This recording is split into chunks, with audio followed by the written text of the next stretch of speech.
Our next speaker and fabulous sponsor is the amazing Mr. John P.G. Styles, a passionate dreamer, storyteller, and creator of WWDB TV, a platform dedicated to amplifying voices and sharing stories that matter.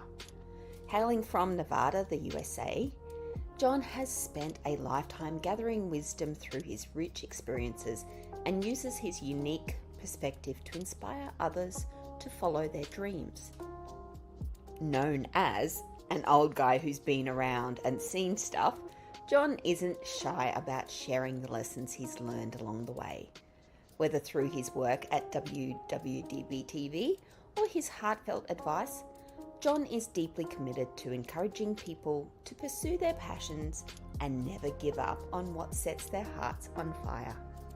With a mix of humour, insight, and unshakable belief in the power of dreams, John continues to inspire others to turn their aspirations into reality, proving that it's never too late to dream big and make an impact. Thank you, John, and welcome. So I guess that's me. Yeah, that's you. Hello, welcome, John, and welcome back, everybody. Listen, after an introduction like that, I really want to meet me. Of course. It's so exciting. And what a beautiful way to introduce you with gorgeous Felicia. Now, Fleet, we've had an amazing day, challenged through some tech issues, but we're here at day 2 for Global Youth Uniting. What are you excited about today, Fleet? We're jam-packed. I actually didn't realise we started at 8. I was taking my time, about to enjoy another coffee, and then got the phone call. And lucky I was already ready because I am an early bird. So I'm just excited that we actually do get to start and I didn't have to wait around for an hour to be ready. Yeah, beautiful. And you're following your passion of just grounding, having coffee, celebrating you. And here we've got the amazing John Styles here to talk about following your passion, unlocking opportunities in trades, arts, and beyond. And a lot of that inner work has to start from the heart first. And this whole, I suppose, summit, this whole program is about inspiring not only our parents and our community, but our young people, our teenagers that may be listening in, or your parents have gone, hey, check this out. Or for the parents that are listening in that want to help inspire their teenagers, their young people moving on into the future. And we've loved having our conversations with John on WWDB TV as well, with our beautiful show that's on there. And we get to also restream this amazing summit to that platform. So if you're watching the replay, #replay. And John, take it away. Thank you. I'm a little bit intimidated by being asked to be here, but I will do my best. I've been asked to talk about education and following your passion. And when we talk about education, most people think about our primary schools, our colleges, our universities, but education is an everyday experience. There are people in your lives that we forget that as young people, when we're growing, our parents are also growing too. They're getting older just like the children are. And they've done things and they've been places that young people haven't been there. I guess what I'm saying is don't put that aside as a source of education.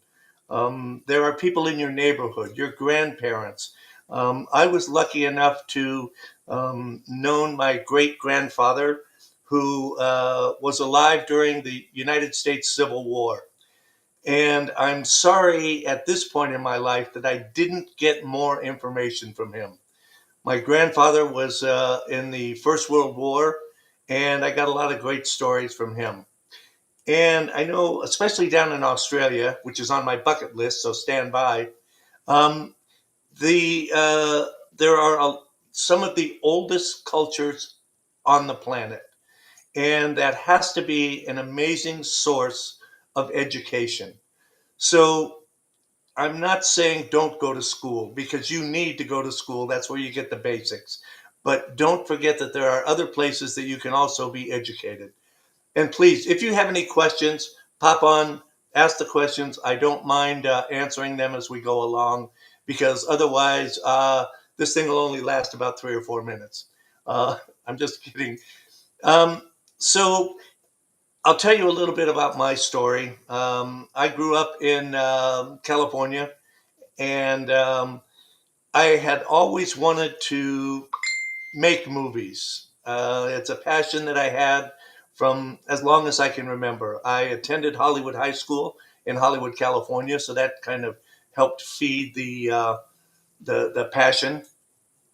And when I got out of high school, or just prior to getting out of high school, I joined the Marine Corps, the United States Marine Corps, because I had no clue what I wanted to do. And I thought, well, here's an opportunity to buy myself some time and to maybe get an education. So I joined the Marine Corps, got a chance to get a free vacation in a little country called South Vietnam. And that was a lot of fun. And I got an education there. So when I came home and I got out of the service, I started going to school in the evenings after work. I got a job in the construction industry and decided that I wanted to be a psychologist because I wanted to understand people. I wanted to understand how they felt, how they thought. And in the course of my education, I realized that the money that I was making in construction was a lot more than I could ever make being a psychologist. So I stayed in construction and, grew, became a project manager, VP of construction, ran a couple of construction companies. But the education that I received by going to school in the college, uh, the just really helped me in dealing with people. But I still had that passion. I wanted to be a filmmaker. And so, long story short, about 100 years later, not quite 100 years, but close to it, the construction industry here in Nevada kind of took a nosedive, and I was old enough that I could retire.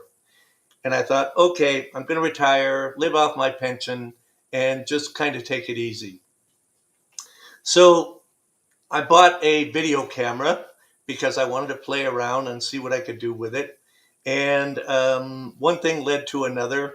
And before you know it, I started a small independent streaming television service. So most everybody out there knows what a streaming service is. So we stream all over the all over the world.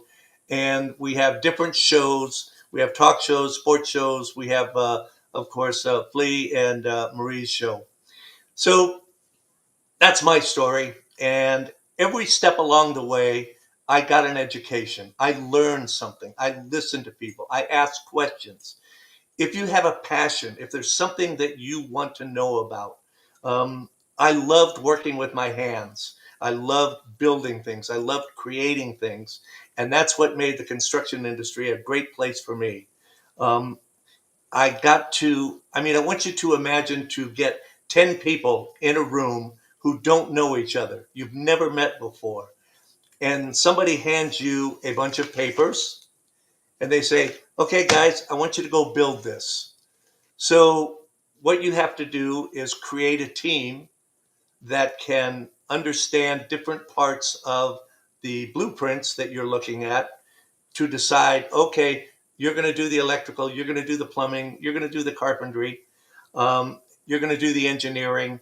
So I know I sound like I'm rambling because I'm old and I forget things, but the um, the gist of it is there is a feeling of accomplishment by being able to walk away from a project and say, look, we did that. We cooperated. We learned from one another. I learned how to do this from you. You learned how to do this from me. So please don't forget that the people around you, your entire environment, is a learning experience. And if you decide that you want to be an English teacher and you want to go to university or college and become a teacher, that is great. If you decide that going to trade schools, we need trades, we need plumbers, we need electricians, we need people who can build things for us. until such time as the robots take over, and then we don't have to worry about it anymore. But if you're passionate about something, if there's something that you love doing, find a way to make that work for you. Find a way to use that in a constructive manner. And you can't ignore, you still have to survive, you still have to make a living, but try not to lose that spirit, that passion. And I can't stress that enough. Um, Ask questions. If you have a question, if you want to know something, find someone who knows how to do it.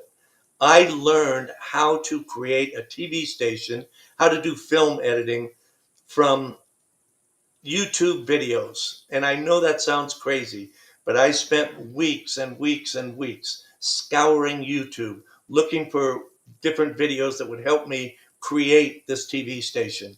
The information is out there. And the age that we live in, when I was growing up, if you wanted to find out something, you either had an encyclopedia or you went to the library and you looked it up in books.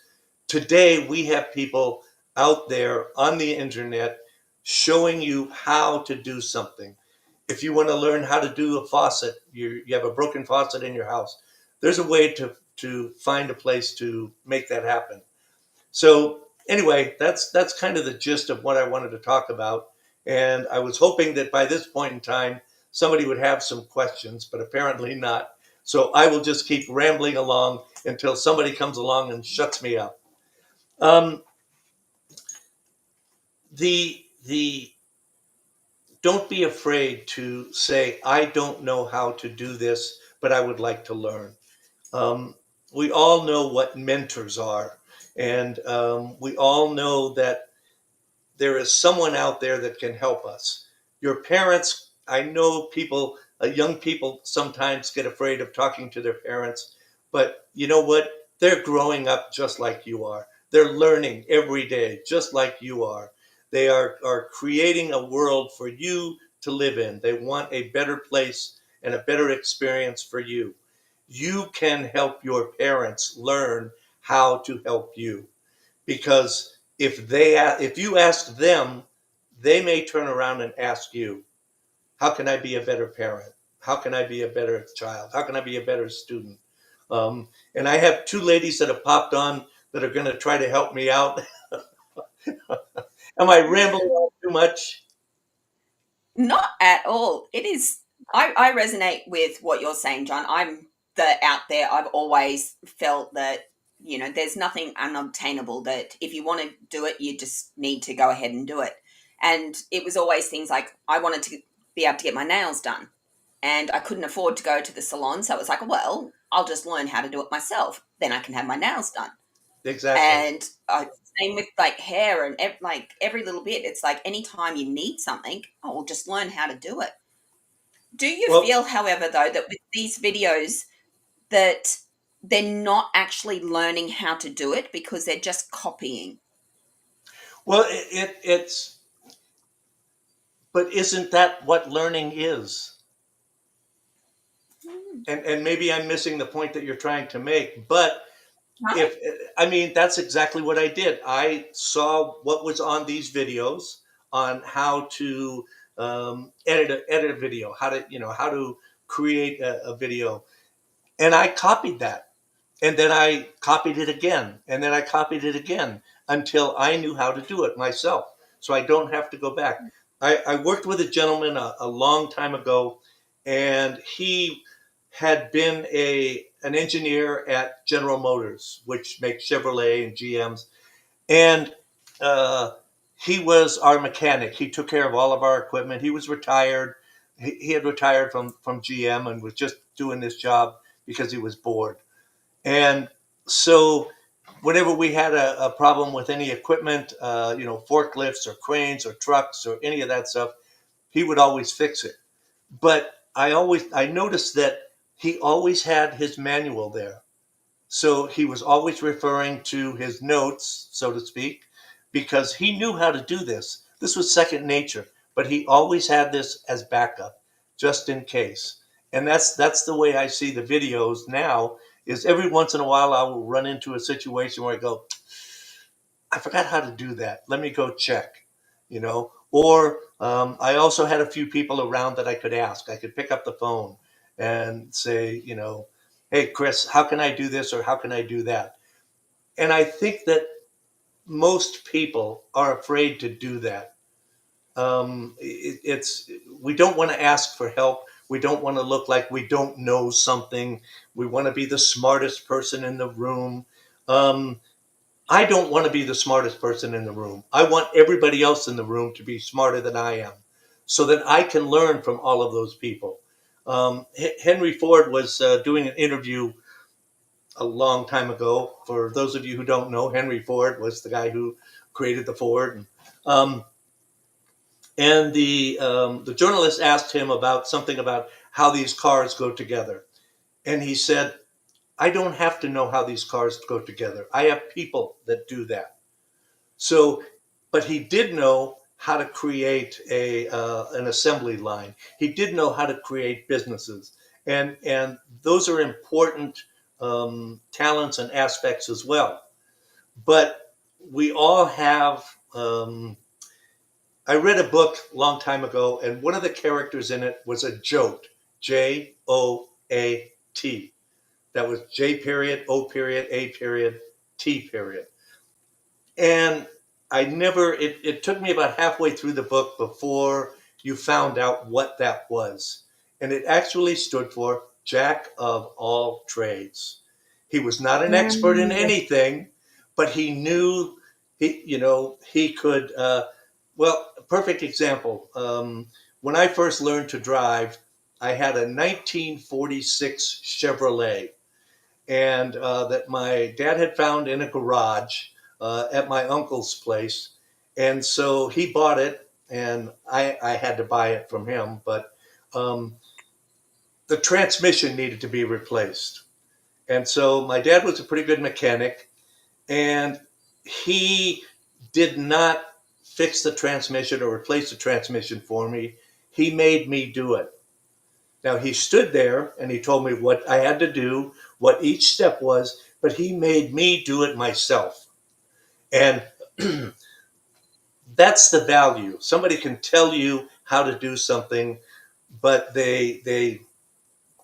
that's not going to give you the information. You have to be able to take what you've been given and then put it into practice. Does that make sense? Definitely. Absolutely. And Okay. I feel like this gift of being a jack of all trades has been so underestimated in our society. Another older gentleman who's mentoring my husband and I, another business side of things, he's like and he calls it being a generalist, having those skills to be able to do lots of things and to work with people and to look at the bigger picture and then to hone in and to come from all of these skills and these backgrounds. It's such a rarity to have that broadness Right. and those that skill set, because when you get into the world of being an entrepreneur, a business owner, or whatever it is you want to do, it's beautiful to have people that are specialists in certain things. But what I found in talking to people and what I've seen as people have grown is that they've become so specialized or so niche that they forget to think outside the box. And sometimes they forget to ask those bigger questions or to think about, well, who else can I tap into with their skill set or their knowledge or their wisdom, and question how else could this problem be solved or how else could this task be done? That is an excellent point, because um, one of the old sayings at a company that I worked for was, the good news is we've been doing this for 20 years. The bad news is we've been doing this for 20 years because that's how we've always done it. Well, let's try this. Maybe this will work better. 20 years ago, things were different. There are a lot of innovations that have come along in that period of time that maybe this is something that will work better.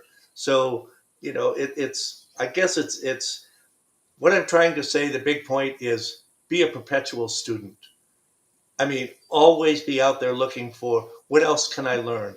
Okay, I learned how to do this, or this is something I was passionate about. and I learned how to do this. I learned how to create this. Now, what else can I do with it? When I started the studio, um, I had a very small room that was 10 by 11. That was my entire studio. And I had one camera. And I learned how to, once I got that down to where I got this, I know how this works, I know how to do this, then I added a second camera. Okay. Then I added a switcher. Then I added, the other equipment. Then I added this. Then I got bigger and I got bigger. But I didn't try to do everything at once. I focused on one thing and then I built from there. And I think that that's a valuable lesson that a lot of people can learn, especially today. And I don't mean to put anybody or anything down, but everybody wants to be a star overnight. Everybody wants to be famous. Everybody wants to be the boss. Everybody wants to be rich. Everybody wants to be that. Um, it don't work that way. It just doesn't. And all of the overnight sensations has taken years and years of practice and disappointments to get to a point, especially in entertainment. And you're both, ladies are both teachers, are you not? Okay. Yes. Then how many children do you usually have in a class typically? Between 20 and 30. Okay. So those are 20 or 30 little lives that you are responsible for when you walk in that room.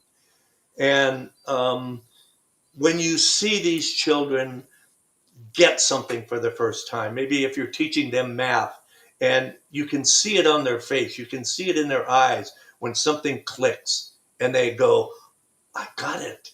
I understand how this times this divided by this equals this, and that is teachers are way up on the top of my list of people that I admire. You are creating the next generation of people that are going to be running the world. So, excuse me. I think that piece around the generational part that gets again undervalued. Like I just am in such awe with people that are of service in teaching, in health, just giving their time, their energy, their love, so much so that they're drained. But it's still something that is really powerful to acknowledge as human beings, and this inspiration that you were talking about, John. I know Flea and I have had a myriad of experience of that in our lifetime of teaching and in what we've shifted and co-created here in this space. I mean, even mentoring the small group of young people that have said yes to this platform for the first time, yes to an experience where it's like we actually have never, I haven't seen young people be able to be on a platform like this and to share keynotes other than in school settings. And there was this like need for like seeing that spark that we've seen in schools or we've seen in our work with young people, that we're like, how do we bring more of this wisdom in these moments to this platform? And I know, like with my arts background, like those sparks that you were talking about, when I would create musicals and we'd start with an idea, we'd start with brainstorming a concept, and then kids would get involved, and then they would tell their parents, and the parents would get involved, and then seeing the bigger picture of what it would feel like for that end product has always been, I suppose, a gift of mine. I didn't know how I was going to get there, Yeah. but I just felt like it was going to be magical, that whoever was going to come in and watch these young people sing and dance and perform and repeat and copy the lines and copy the dance moves and make it their own. So I love that you brought that question in, Flea, because it's this repetition. And you were talking about mastery yesterday, because yes, repeating, copying, practicing, Practice, yeah. then becomes embodied. And this is the mastery that we see again going from a child into teenagehood, into adulthood. We are always the apprentice and the master, crafting in our artistry of being human. And this is why I loved the arts, because that magic of spending like 6 to 9 months on a musical while teaching, while doing assessment, while being a mum, while doing this, and having a product at the end that was only for a glimpse of time, But those memories are made for a lifetime. Those skills, the feeling of what it was for those young people to be in the limelight, to have the line or the song or the dance piece, and for their parents to see that, for the audience to see that. And even in this space, I know that Flea and I are doing something paradigm shifting, and it's new. Like you said, people have been doing things a certain way for 20 years, and we're here to go, well, how about we combine this, this, and this, and start to do things a different way? Can we combine this knowledge, bring these experts, bring these voices, use this platform, use the skills? And it's, again, part of me, I think this morning I was like, where is the people? Where is the audience? And they're here. Maybe it's now or later, but it's like taking those baby steps to trust. Oh, beautiful Carol sending us love in the chat. To, like you said, take it step by step and build it over time. And I know that what we've crafted in our disciplines, our jack of all trades wisdom, these unicorn skills, and having the resilience and the consistency and the practice. Like Flea, this is her sixth one. That's why this morning she's like, oh yeah, I'm just going to jump on now. It's all ready to go. It's like chill, because she's done so many. And it's like, yes, we can deal with some of the glitches and the hiccups, but we can breathe through it now with more, I suppose, grace, even though the chaos in our mind, and we can notice all the things. But that again is practice. That again is, But out of that chaos, look what comes. yeah, I mean that chaos is part of it. It has to be there so that we can make some sense of it.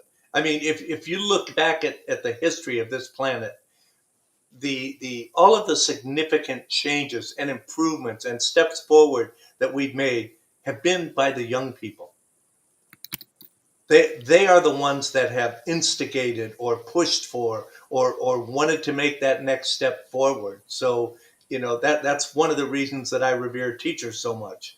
That feeling that you get when that one student that's struggling with something finally gets it. There's nothing like that in the world.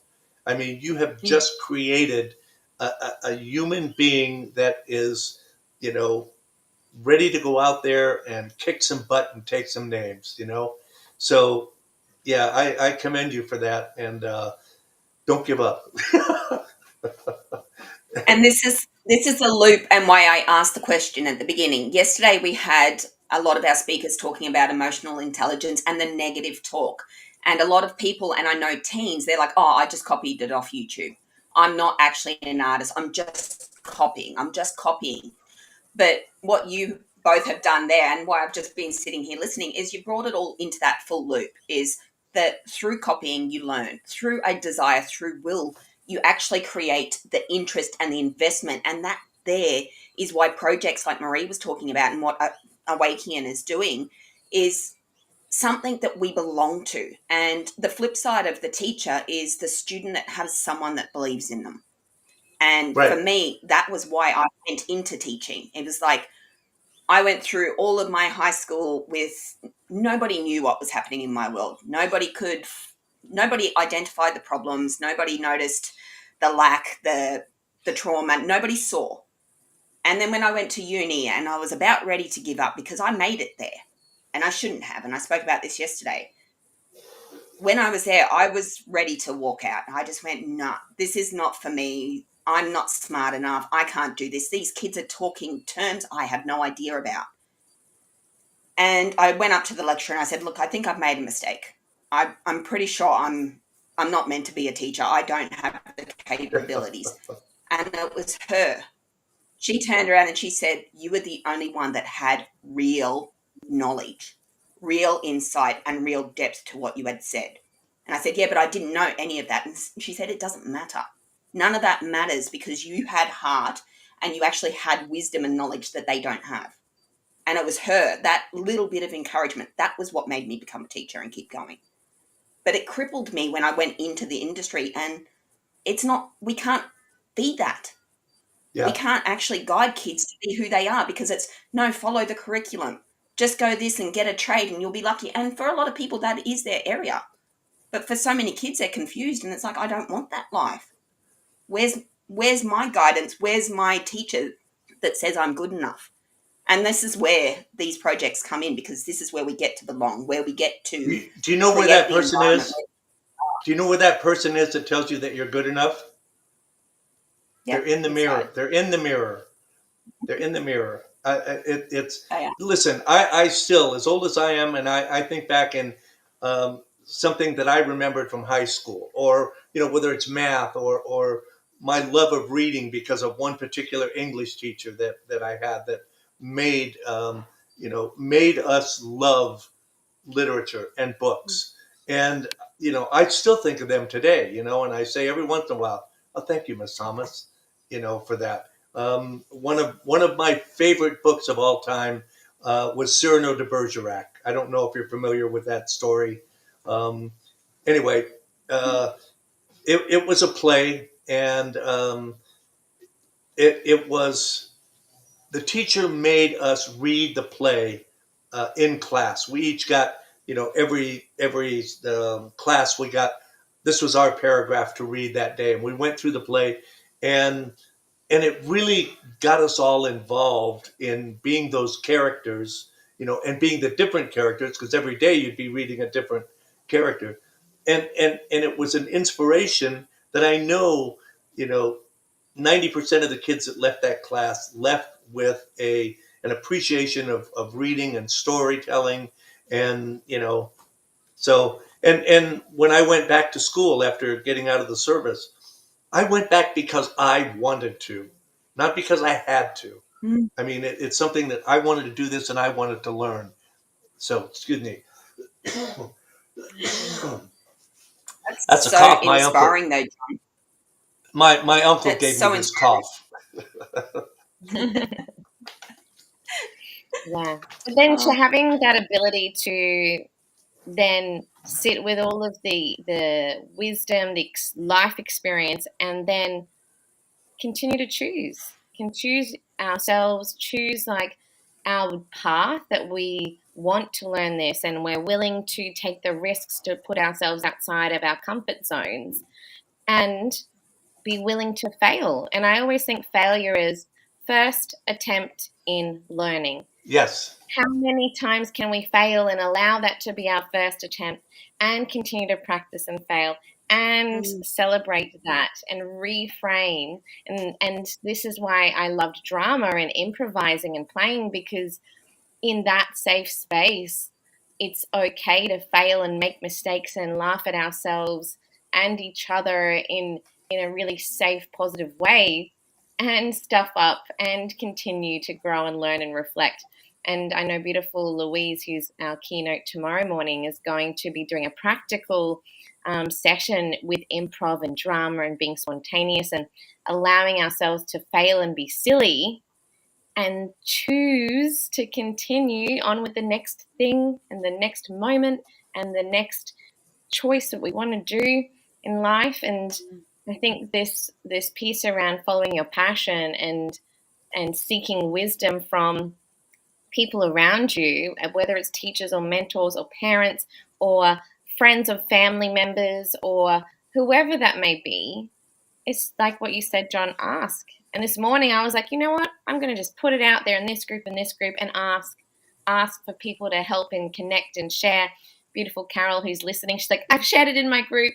I asked some other people, I'm like, you know what? Can you share this? They're like, yes. Because if they don't, it's okay. But if they do, beautiful, because you've asked. Yes. And that's the beautiful part about, when you are in any type of situation, to have the courage to ask questions like Flea did, have the courage to even go down. You could have just walked out, Flea, and not actually had the courage to go down and speak to her. But because you took that action, that little spark was enough for you to go, okay, I'm going to keep going with this.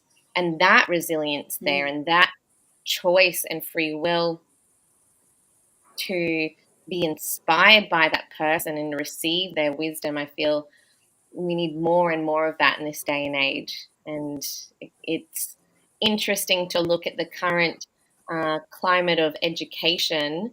And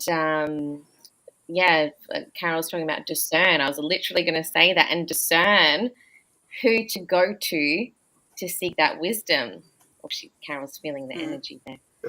And discern who to speak to. I know, like, growing up, there were certain teachers that I really resonated with, and I would tell, like, they knew about my life. They knew about, growing up. My mother's Filipino, my dad's Australian. He would travel a lot with the army because he's a Vietnam veteran as well. And being the people pleaser, being the one that had to get the A's, being the oldest child and girl in the family, there was so much pressure to be the top, to please my parents, and it was really an internal battle. And there were certain people in my field, and they were my teachers. My dance teacher and my drama teacher were my two memorable mentors and teachers that I felt comfortable to share my life with and talk about these problems, and my friends, obviously. And so and I'm still friends with them now. I still connect with them. I still speak to them. And it's really beautiful to see that they're still doing this work within whatever they've shifted with their lives. And you spoke about, John, like going back to understanding about our elders, and like the wisdom in the culture, the wisdom in, you were speaking about here in Australia, we've got this ancient culture, and in working in Indigenous schools, and Flea's also been in that area, the elders are very well respected. And I see it in the school that I've been in where, when it comes time to yarning circle time and the elders might come in and visit the classroom, the energy of the kids change. Whether you're a relief teacher or not, there's something different about their level of respect for family, mob, tribe, whatever you want to call it, coming in, that shifts. And so I've noticed, and like, oh, how do we use that with relief teachers? Right. Use that. Well, curriculum. It's respect. It's respect that we have to. One of the things that I think that we have to try to help each other with is respecting each other, and our differences are what makes us great. If everybody was like me, this world would suck. I don't want everybody to be like me. I love the differences. I love the one thing that I loved about the military was getting to travel to different parts of the world and meeting different cultures and different people, and the way that they did things. And that's invaluable. And I loved what you said earlier about don't being afraid to fail. Um, some of you may know the baseball player Babe Ruth, world famous baseball player back in the 1920s and 30s. Well, he was the home run king, but he was also the strikeout king. He struck out more times than any other player in the league at that time. And he struck out more times than he got home runs. But that's because every time he got up to bat, he went for it. He tried. He didn't give up. And if he struck out 3 times in a row, his next time at bat, bang, it was gone.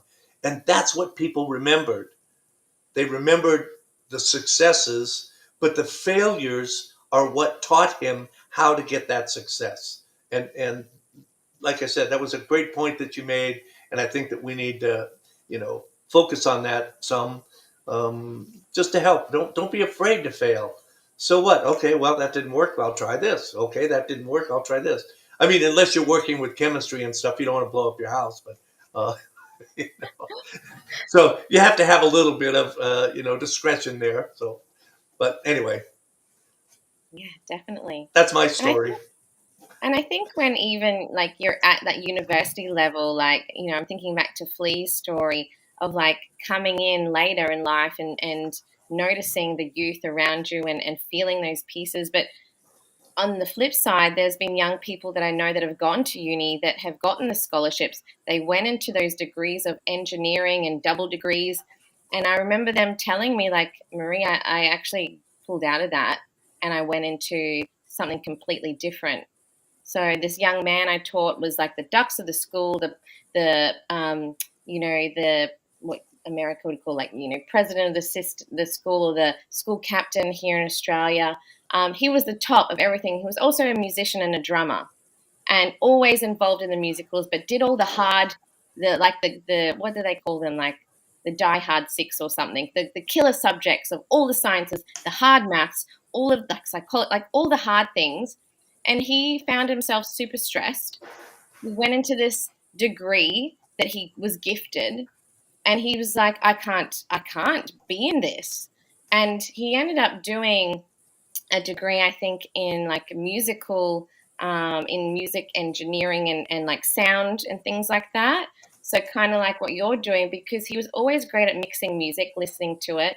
And then now he's working in different schools, supporting them in their musicals and using that tech knowledge, but also in the craft of the arts, and gets to support teachers and kids and companies that want to use technology. So it was interesting, like in reflecting on Flea's story and this story that was shared with me with a past student, that sometimes when we go into these fields that we think society says we need to do, or our parents have said you need to become a doctor, you will know and discern within yourself whether you are passionate about it or not. And I think this whole topic that we're talking about, John, about, there are trades, there are ways of choosing other ways of learning and still valuing learning. But also, I think what Flea and I are also sharing is you got to also follow your heart, because if it's not in alignment with you, don't push yourself in a stressful field where you're going to end up having anxiety, depression,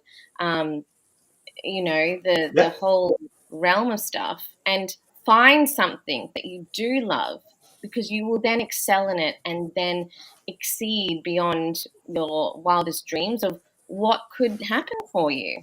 Well, and I think that's where we need to help educate parents as well. And that, I wanted my sons to, I didn't care what they did career wise, but I wanted them to be happy and I wanted them to be successful. And that's what we should be striving for with our children. It's, I just can't explain it. Given my background and my history, up until 12 years ago, there is no way in hell I should be doing what I'm doing today. There is nothing back there that led me to this other than a desire to want to do it. And so, I mean, construction management does not relate to video production. I mean, other than there is some infrastructure that you have to learn how to plan and all that stuff, but but it's something that, and it took me a long time, to get to do it. But what I do now every day, it's not a job. It's a passion. It's something that I love. I love getting up in the morning. I love going to the studio. I love doing the shows. I love coming home and editing my videos. And, it just, I can't tell you the joy that I feel from doing that every day. Yes, I think Flea has a question. Yes, Flea. Yeah, I do. See, what I love about early childhood and spending all of those years with lovely little kids is you actually see their talents beforehand. So you said you didn't figure this out beforehand. Well, as a child, this type of profession wasn't actually around. So there was nothing Right. to guide you towards it from that young age.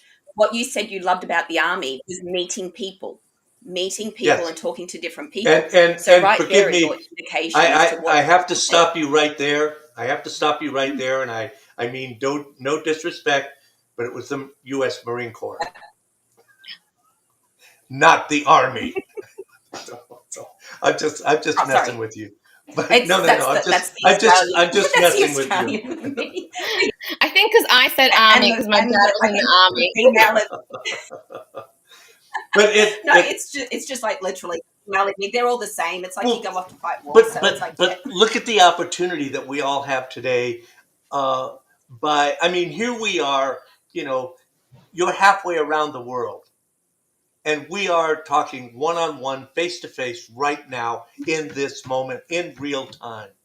And we've had chats and we've learned and we've talked about. I've learned things about Australia from you guys, and I'm sure you haven't learned anything about Vegas yet from me, but except save your money. But it's there's an opportunity for all of us to get that education and reaching out to different people. There's and I love that's what I love about what you guys are doing. That's why I was so quick to say, yeah, I'll help you. So yeah, we need what you're doing. So keep doing it. Oh, thank you, John. And our time is almost up, and Oh, thank God. it's been a beautiful 45 minutes chatting. And it's just so amazing just to hear your insights, your story. And we really do appreciate both yourself and the work you're doing with WWDB TV and sponsoring us and restreaming this fabulous event on your platform. And your platform reaches so many people as well, which is amazing. So shout out to WWDB TV. I was going to say a radio station then. And See, it's right here on the screen, right there. Yeah. yes, WWDB TV. And, we're looking forward to the replays. And folks, if you are watching the replay, come and connect with us. Come and say hello. If anything's resonated throughout the summit, please connect with Awakening Academy and Star Kids Life Coaches and obviously WWDB TV, and we'll connect you with our amazing speakers. Thank you so much for your time, John. If anyone has any questions and they would like to contact me, they can contact me at John, JOHN, at www.dbtv.com. And we're also on Roku, the www.dbtv.com. And if you like music and you like dance, I have one show on there called Double Exposure. And that is my therapy. That's what I do for therapy. I create music videos and dance videos. I'm sure you've seen them, where you have Fred Astaire dancing to the Blue Man Group. That's what I do for therapy, and it also helps me learn how to do editing and stuff as well. So, guys, thank you so much for inviting me. I had a lot of fun. I wish I could do more. If I can help, you know where I'm at. And just remember, if you're going to do it with styles. Beautiful. Amazing. Thanks, John. And we'll be back shortly, folks, with an amazing panel. Bye, everybody.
Hello, beautiful people, and we're back.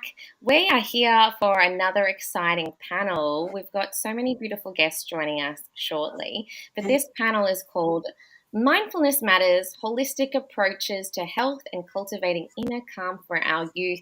And we have an array of speakers joining us and some very special guests. So our first speaker, please, Bronwyn, would you like to share a little bit about Bronwyn and her bio? Bronwyn is also one of the co-founders of this actual event. So as the founder and president of the Stars Kids Life Coaches, she says there's no greater inspiration than empowering children and our youth athletes.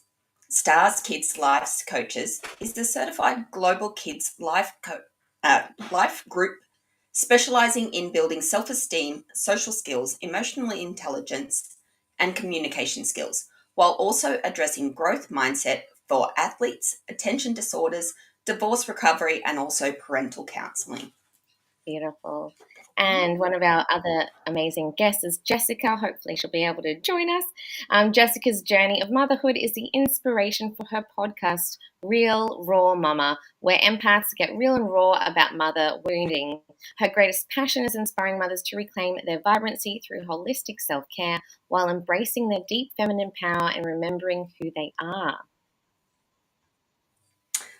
And we also have beautiful Carol Soto, a dynamic individual whose journey transcends traditional boundaries, graduating as an industrial engineer and earning an MBA with a focus on global leadership. Carol is a dedicated co-owner of Love, Healing, and More. Carol is a healer, spiritual teacher, and business coach. Carol brings a unique blend of corporate expertise, holistic wisdom to her clients. Her passion lies in facilitating healing journeys and creating a space for individuals to explore and expand their own well-being. So powerful. And another powerhouse is Dr. Sola, who is the founder and CEO and a psychotherapist at Butterfly Counseling Services. She established Butterfly Counseling Services to make mental health services accessible and affordable for a diverse client population. Dr. Sola is also the founder, CEO, and certified professional life coach at Transformative Coaching and Consulting. She empowers women to go from burnout to balance by using realistic self-care toolkits that fit their busy schedules and transform their emotional and cognitive health. She's an award-winning professional speaker highlighting the importance of mental health and wellness while offering solutions to minimize stress, prevent burnout, and achieve balance for industry conferences, colleges and universities, agencies, and corporations. Dr. Sola has been interviewed by NBC News New York and Spectrum News NY1 on her areas of expertise. Oh, we've got so many lovely people, and we have the beautiful Michelle de Kaiser joining us back again today. She is the Mama Empowerment speaker, author, and coach, contributing author to the Voices of Women 2023 and the Parenting Owners Manual. With her children Liam and Bella, who are also authors, she supports mothers in discovering their unique genius through grace and community. Founder of Connecting Mamas and the Mama Genius Hub, she hosts the Mama Genius Hub podcast, inspiring mums everywhere. Michelle aims to create a world of passionate, connected mamas who inspire their children. She is the proud mother of Liam, Bella, and Lily, who we will also be seeing throughout this summer. Amazing. And we also have Kim, who is an academic library professor.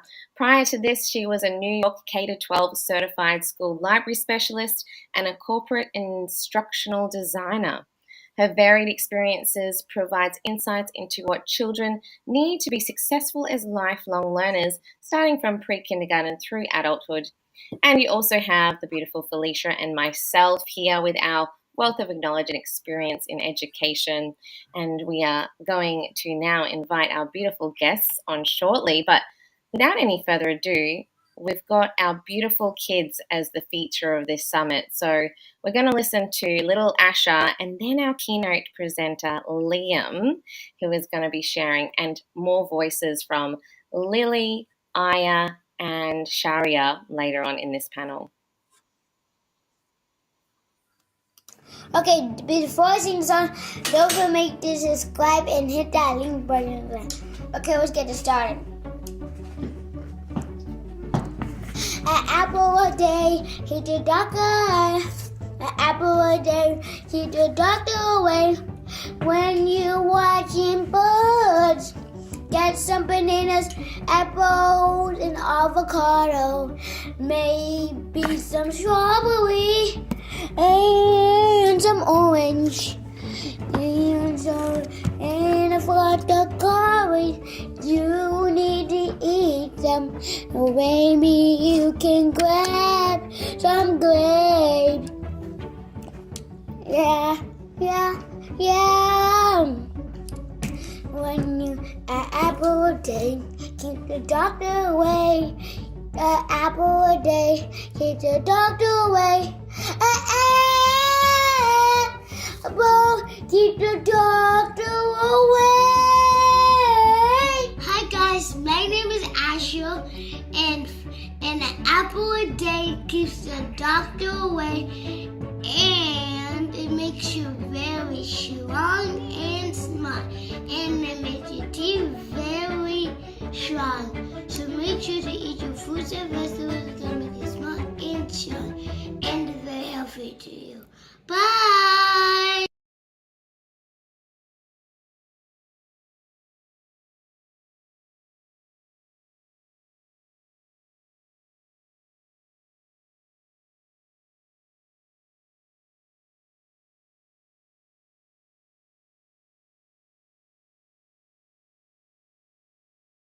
To go and grab that cereal box off the shelf from at the grocery store? Or have you preferred to get eggs? Hi, my name is Liam DeKaiser. I have been speaking about healthy eating for the past 2 years, and I have spoken on 4 summits and been a co-author of the Parenting Owner's Manual, an Amazon best-selling book. So today I'm going to share with you 4 healthy eating tips. For our first healthy eating tip, it's mindful eating. So when I'm at the grocery store, I start off in the produce section, and that is where they contain your fruits, your vegetables. And I start by putting those. And next I move on to the meat section, where I'll get the meats I need, and then I will go to the dairy section where they have the milk and cheese that I need. Sometimes I will go to down some of the middle aisles to get proteins that my vegetarian mom needs. That I will get chickpeas, kidney beans, pinto beans. They're dried beans, and when you look at their nutrition label, you can see that the only thing that they contain is the beans, which that's what I do so I'm mindfully aware of what I'm eating, and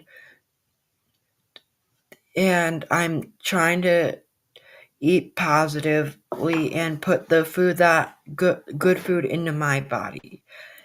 Next tip, we're going to be moving on to tip 2. It's gardening as a mindful hobby. Sometimes life can be very stressful and overwhelming. I know I have experienced it. And one of the best things is gardening. I'm able to go out into my garden and and feel the dirt ground with the earth, and have the tree leaves rustling around me, having it a nice, calm place, very peaceful. And this helps me calm down, and it cares for my body because gardening, I'm growing food that I know that I want to put in my body. not all people have enough room to have a big outdoor garden. So there's other ways you can garden. You can have pots or planters that you have. You could have a hydroponic garden, which is growing plants in water. Or you can also grow sprouts or microgreen, which are mini plants that are full of nutrition that is good for your bodies. We're going to be moving on to our third step: calm choices even when traveling. So I know when I'm traveling, it's very stressful and a hard time because we're always moving around, and it's hard for my family. So we used to go and get fast food because we didn't have to think about what we were eating, and that was that wasn't being mindful about our food. So we started going to stores and buying the fresh salads and wraps and sandwiches, which we know that are good for our bodies. We did this when we were traveling on a road trip in a car, also while we were in the airport flying by plane. You can use this in all sorts of traveling. And the thing that my family always does is that we try to be mindful of what we eat. We go to when we're in a rush, we go to sandwich shops for dinner when on our road trips, which makes it calm and makes our family more peaceful. We'll be moving on to our last tip number 4: mindful in reducing waste and giving back. So here in the US, they have plastic bags or paper bags that you can take home for free, but I know that they're not the best for the environment. So my family has started with these reusable shopping bags, which are these bags that you can keep bringing back to the grocery store and putting your groceries in it. And I've seen similar practices like this when I traveled to Tanzania. In Tanzania, they were selling durable cloth bags that I was able to reuse when we went to the market or when we went to the supermarket there. We were able to bring them back, and they held our groceries in them very well.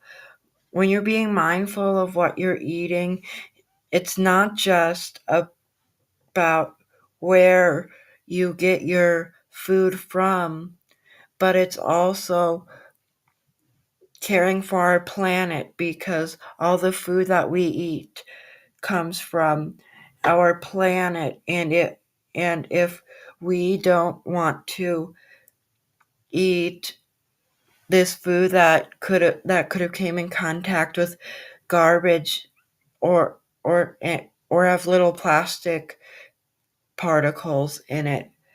I know I don't want to be eating that. So that's why healthy eating also is caring for our planet, because I don't want to be eating all the plastic and things that I throw away back in my food. So responsibly disposing of this can really help. In conclusion, where it's all about being mindful about where we're getting our food, reducing the waste, making calm choices when traveling, and gardening as a mindful hobby. So these are small steps that you can take, but you can also spread the word and get your communities involved. The more people that are involved, the better how our health can be. And it's being aware of that there's better options than waste. We can bring a sense of calm and control around healthy eating, and we can make it so that supermarkets and grocery stores have more healthy food than all the processed foods that they contain in it. It starts with you. You need to take the step and then inspire your community, and not one person will change it, but getting more people involved can change it.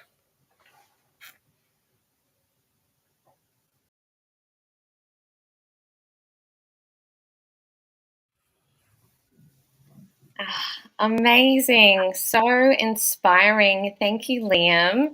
And I know all of our amazing guests were just nodding and giving you so much love in the comments and just the amazing tips. So we're going to invite our beautiful expert speakers in to share some of their insights. Bronwyn, what were some of your key takeaways from Liam and any insights you'd like to add onto what he was sharing? Liam, I mean, fantastic. You were just spot on. First of all, being mindful, people think instantly about breathing. And yes, it's about breath, but you brought in so many amazing mindful experiences from mindful eating. I mean, that's just so important. But then you segued into mindful gardening or mindful hobbies.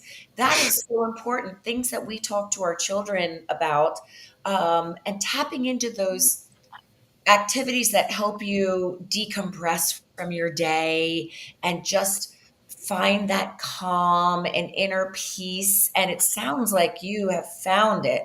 And you're right. If more kids your age were able to find those mindful hobbies or mindful activities, that would just lead to so many other kids that probably and we know to find that inner harmony and that inner peace and that connection between their stress levels and their breathing.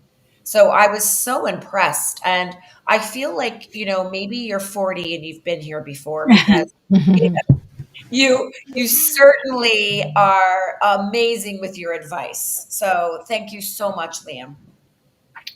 Amazing. And I'll go to beautiful Dr. Solar in the corner as well, who works a lot in the mindfulness space. I'd love to know your insights and any other stories that you'd like to share that were inspired by Liam's.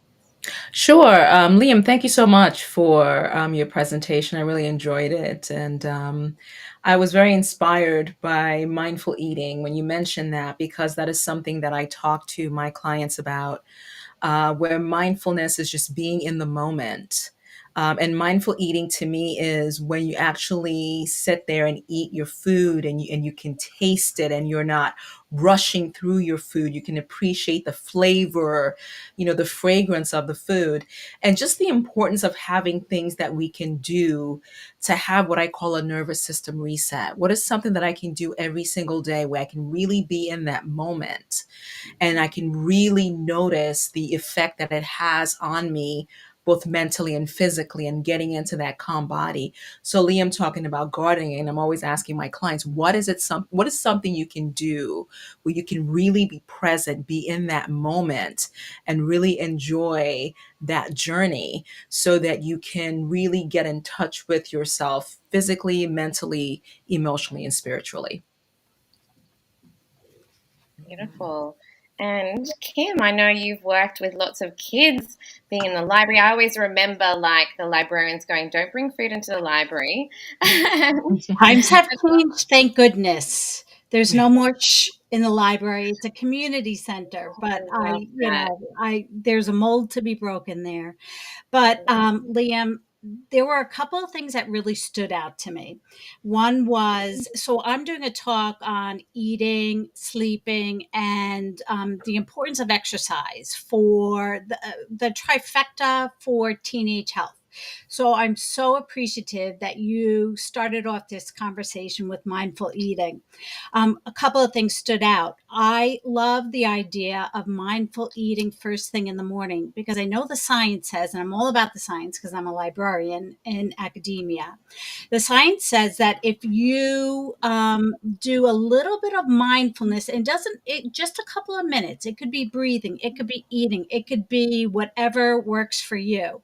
But if you do that first thing in the morning, that sets the tone for the remainder of the day. So it helps to make a calm self. It helps for you to focus. It helps your creativity. And so mindful eating first thing in the morning, we should always have breakfast, is super important. And then the other thing that stood out to me, and this is just a general comment about mindfulness. So I'm in North Carolina, but I come from New York City. And I spent a lot of time on the subway. I didn't have the opportunity to really engage in, a quiet environment, an aesthetically pleasing environment. And yet I learned how to practice mindfulness in sort of a chaotic environment. And that's something that I think many of us don't know what to do or how to do that. And so for teenagers, a chaotic cafeteria or a busy marketplace, those are also places that perhaps you should try practicing some of your mindfulness meditation. It's a struggle. The struggle is real. But more often than not, I think those are the environments that most of us feel anxious in. And so the calming effect of mindfulness really comes into play in those environments. So that's just one of my suggestions. But Lean, you did an awesome job. I'm so proud of you. So beautiful. Thanks, Kim. And Sure. Carol was just saying in the chat that she was from New York too. So Carol, I'd love for you to share your insights and reflections on this topic and Liam's keynote. Leanne, you did amazing. For me, you triggered two memories from my son. So I have a 13-year-old, and I remember when he was 5, and we talk every night. That was our thing. We needed to talk about how our day was, how grateful we are, and anything that it was bothering us. So one day he was 5 years old and he's 13 now. He goes, "Mommy, you are the best mommy of the entire world." And I was like, you share why I am the best mommy of the entire world. And then he shares with me why I was. And then he goes, "Daddy is not the best daddy of the entire world. What happened? Why is daddy not the best daddy?" He gets me sugar. He gets me soda. Yes. And he goes, "Mommy, sugar and soda is not great for my health." No, baby, sugar and soda is not great. So, like, even little, us teaching our kids to be mindful what they eat, they notice, they know. This is my son, 5 years old. And then, Leon, you trigger the second story that I have with him. He was 7, and we were in the store. And no, I take that back. He was 3, not 7. And we are in the cart and we are moving through the aisles. We are buying. And he goes, "I want Cheeto." And I said, "No, no Cheeto. That has coloring." He goes in the other side and he goes, "I want that toy." And I was like, "No, not that toy, not today." Then we go to the product aisle and he wants a pomegranate. And I said, like, I grabbed the pomegranate and put it in the cart, but he wanted right there that moment. And I was like, "No, we have to pay for it. I cannot give it to you." He goes ballistic. "I want this pomegranate." He didn't cry for the chip. He didn't cry for the toy. It was the fruit. And this lady comes in and she's like, "Give him the candy." And I was like, "Lady, my son is not crying for a candy. My son wants this pomegranate and I have to pay for it." So, thank you so much about teaching with us about mindful eating, right? And it's a constant reminder. And then that was an amazing trip where we were traveling, because I am guilty that when we're traveling, I'm a little bit more loosey-loose with my eating. And I thought that was an amazing idea, amazing tip, that go to the store and buy that healthy food versus eating in the fast food. So I'm grateful. Thank you. Thank you, Carol. It just took me back to memories of when my daughter was little. I mean, she's 8 now, but it's like those moments of like, I want this, and making those healthy choices, I think, is really powerful for us as parents and adults. And here we also have Michelle, Liam's mother, who has done a fabulous job, in the work she does and raising her children in this beautiful way. So, Michelle, what are some of your insights or additions to what Liam has shared? Well, I want to first all say, great job, son. I'm so proud of you. First of all, I just want to say that because I know we were working on this for last week and stuff and going back and forth. And, working on something together as mom and son can sometimes be a little challenging. So I just want to first just say I'm so proud of you and you did a great job. I just want to start with that. I do want to say also, though, like some of the moms watching this stuff, it wasn't always that kind of road with us, right? And part of it started just with my own journey. In it was September 1st, 2020, the year we decided to homeschool, and I started the 75 Hard. And I spent the whole year just doing my own thing, trying to figure out my own health, my own thing. He started watching it. He just started seeing what I was doing. He picked up from that to start looking at labels, to start doing those things. So it wasn't me like saying, and I mean, you can look at our cupboard now, that like the girls and stuff, like it's kind of like hit or miss sometimes. And it's a, working with each other, but we're all more conscious of it. And so I think it's more as parents to really start being that model. If you want to see that in your kids, it's you to start doing that and then see what they pick up from it. It's not like that force, because it took a while from it. I mean, in that year, I actually lost 50 pounds. And he was a witness to all of that and to see that journey of it that he knew. And so when we were in Africa, actually, it was just me and him when we were on a mission trip with teaching schools and things along the way last summer. It was midway through, I just saw all the meat and stuff, decided to be vegetarian. Well, he's been cooking a lot of meals at our house. And he really picked that up, but it was something he was interested in. So we just tried to flourish that. From first grade, he was at Boy Scout camp and learned how to flip pancakes. And he came home. My husband actually spent a lot more time with him cooking breakfast on the weekends and teaching him how to do those things. And so I think it really just comes down to something that they're interested in and really flourishing that as well. But anyways, so I decided to give up meat in Africa. And I kind of told him, he kind of looked at me kind of funny. But even last night, he cooked a dinner where he what was the name of that food, Liam? Because now I can't remember. It wasn't tofu, but it was like it was a different version of it, and it was more of a bean based. It was obviously they're all bean based, but he found that recipe, went in and was trying to create something new and giving me variety in that. Because my husband's in China right now, so he's been most of this week doing most of the meal planning and cooking. I take him to the store and he does everything playing around his play schedule and what he can do to help have leftovers in the fridge. So I'm very grateful for him, but the road I want to show is by being that role model. So moms out there, just start with yourselves. That's where it starts is just doing the things that you want, start pulling the stuff out from the cupboards, start showing them what it looks like. And then you'll be surprised what they pick up from that. Yeah, amazing. And Liam, how does it feel when you get to cook for your family?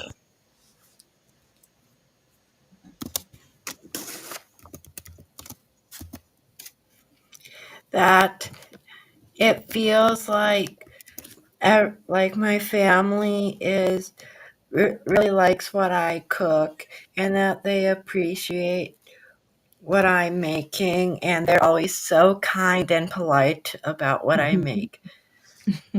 Oh, lovely. And Flea, what are some of your insights into all these beautiful threads today? I love it. I actually wanted to ask, I've had some fussy children. Was there anything, Liam, that you found challenging that's on the healthy journey that it just took a little bit of, I don't know, creativity to make it taste good? I know as a child, I could not stand Brussels sprouts, and it was something that my mum always bought. I couldn't understand why we had them. They were these little soggy balls of who knows what. But as an adult, I learned that if I cook it with a little bit of bacon or something like that, it's actually really nice. Like if the seasoning, if it's actually cooked more al dente and not soggy, it's actually a lot more pleasant. So was there anything that you found like that for kids that are like, oh, I don't want to eat that, like mushrooms are slimy, they're gross, or like what are things that you've done to make them more appealing? This isn't something that I did, but when I was interviewing someone named Alicia, she told me this story about this mom who complained about saying that her kid always just wanted to eat chips, and she told the mom to cut up some carrots and cucumbers and leave them out. And when the child is hungry, they'll eat it. So so little while later, when they were talking, the kid came up and told the mom that he was hungry, and she said that there's food on the table, and he just started eating the cucumbers and carrots. Yeah. Just Yeah. like I love that. Yeah, Bronwyn, go for it.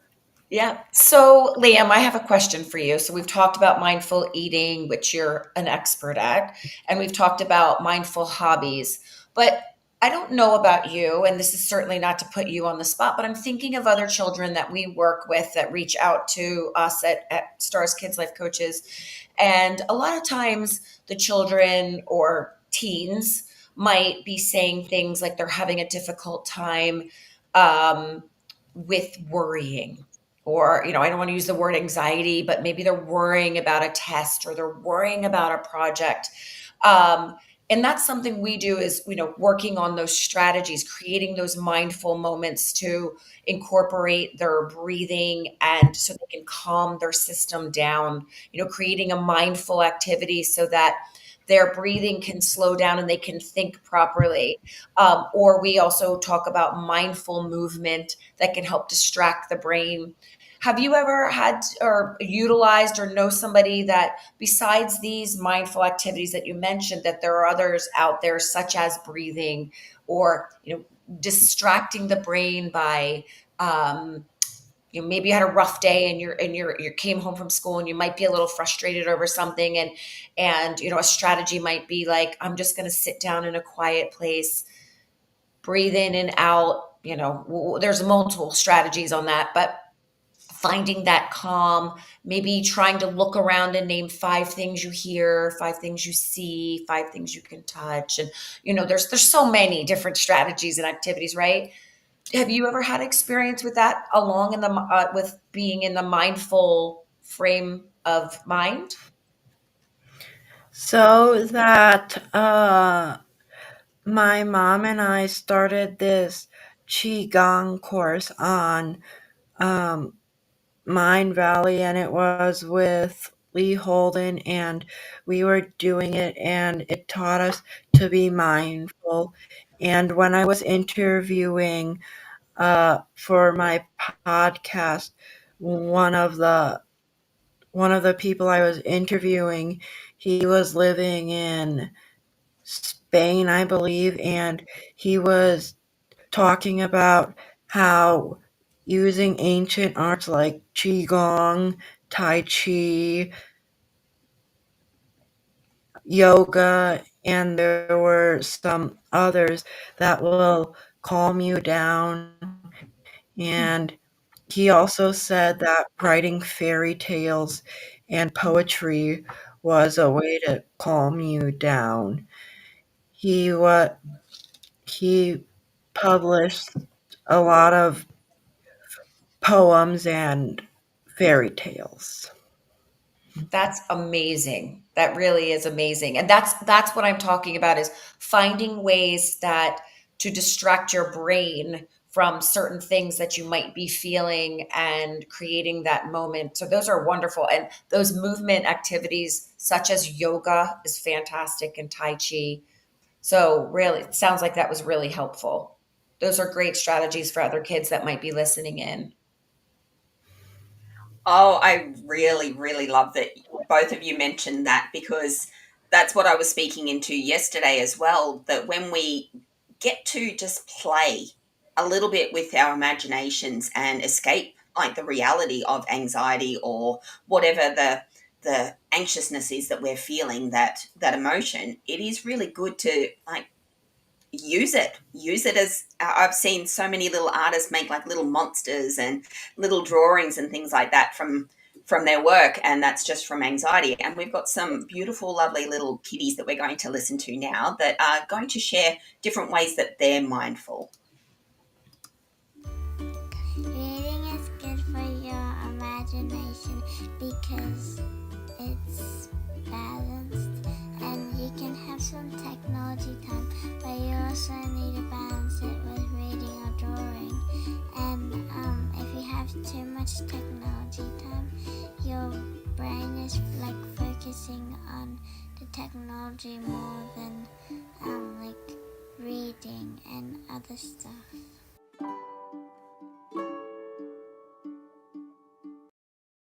Hi, I am Shaurya Anand from India, and I've recently got into bird watching, and I'm going to tell you three of my favorite birds. Number 3 is the painted stork. They're very beautiful and colorful, and they're also very big, so it's not very hard to spot them.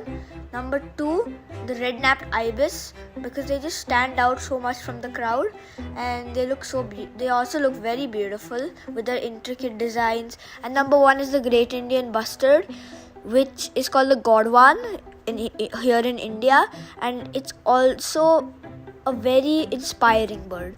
Now I'm going to tell you 3 things I've learned from birds. Number 1, patience. You have to be very patient while bird watching. You can't be loud, be quiet, just wait. Actually yesterday only, I was sitting outside, I heard a bird noise. I kept on following it. I went wrong directions, but I still went following it. And I finally found it, and it was worth it. Number 2, you don't have to go to exotic places to see nature. You don't have to go to zoos, aquariums and all that. Nature is one thing that's always around us. And number 3, I have learned that nature will always help you come away from technology and be connected to nature and what we are meant to be. And also, one honorable mention, birds work very hard on their nest. This is a sign showing that you should never give up. If a bird like supposedly a bower bird works 7 years of its life to make a 5 meters tall bower made of at least 1,000 plus sticks, I'm sure we can do stuff because we don't give up. Why is bird watching important in adult lives? Well, let me tell you. All those adults who are on their devices and all, bird watching is a must for you. You must try it because it'll get you out of the technology world and you'll be able to reconnect with nature, and you'll actually learn a thing or two from bird watching, and it'll be in peace, and you'll be doing what God sent us to do, be around nature. God didn't tell us to stay around screens, and God did not tell us to be stuck to the screen and not be in any physical contact with the other creations He's made. Another thing I want to tell you is the next lessons I am going to tell you right now, you should listen to very carefully because this will impact your lives. And I want to tell you one last thing before I go ahead with my questions.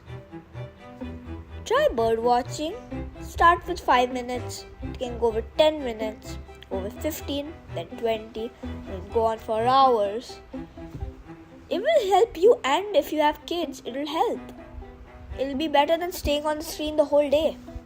And before I leave, try painting and drawing birds. It's more calming. Today I'm going to talk about gratitude and why it's important. So, look at these leaves down here. pretend I didn't rake them. That's me, and I was inside listening to a story, making decorations on my tablet. That's not raking outside. And imagine my sister made this big leaf pile. And she's grateful for it, but I'm not grateful because I only have these leaves that I need to rake up. And she spent her time in the leaf pile. And so that's why it's important for gratitude. And also, it can also help being outside, like raking leaves. Raking leaves can also be important. Well, being outside is important because it can help you be smarter and have your brain fresher. That's why it's important to be outside. And also some other things you could be grateful for. You could be grateful for the grass, the bushes, the trees that give you oxygen, stumps, squirrels, ants. Those are just a few suggestions. Bye-bye.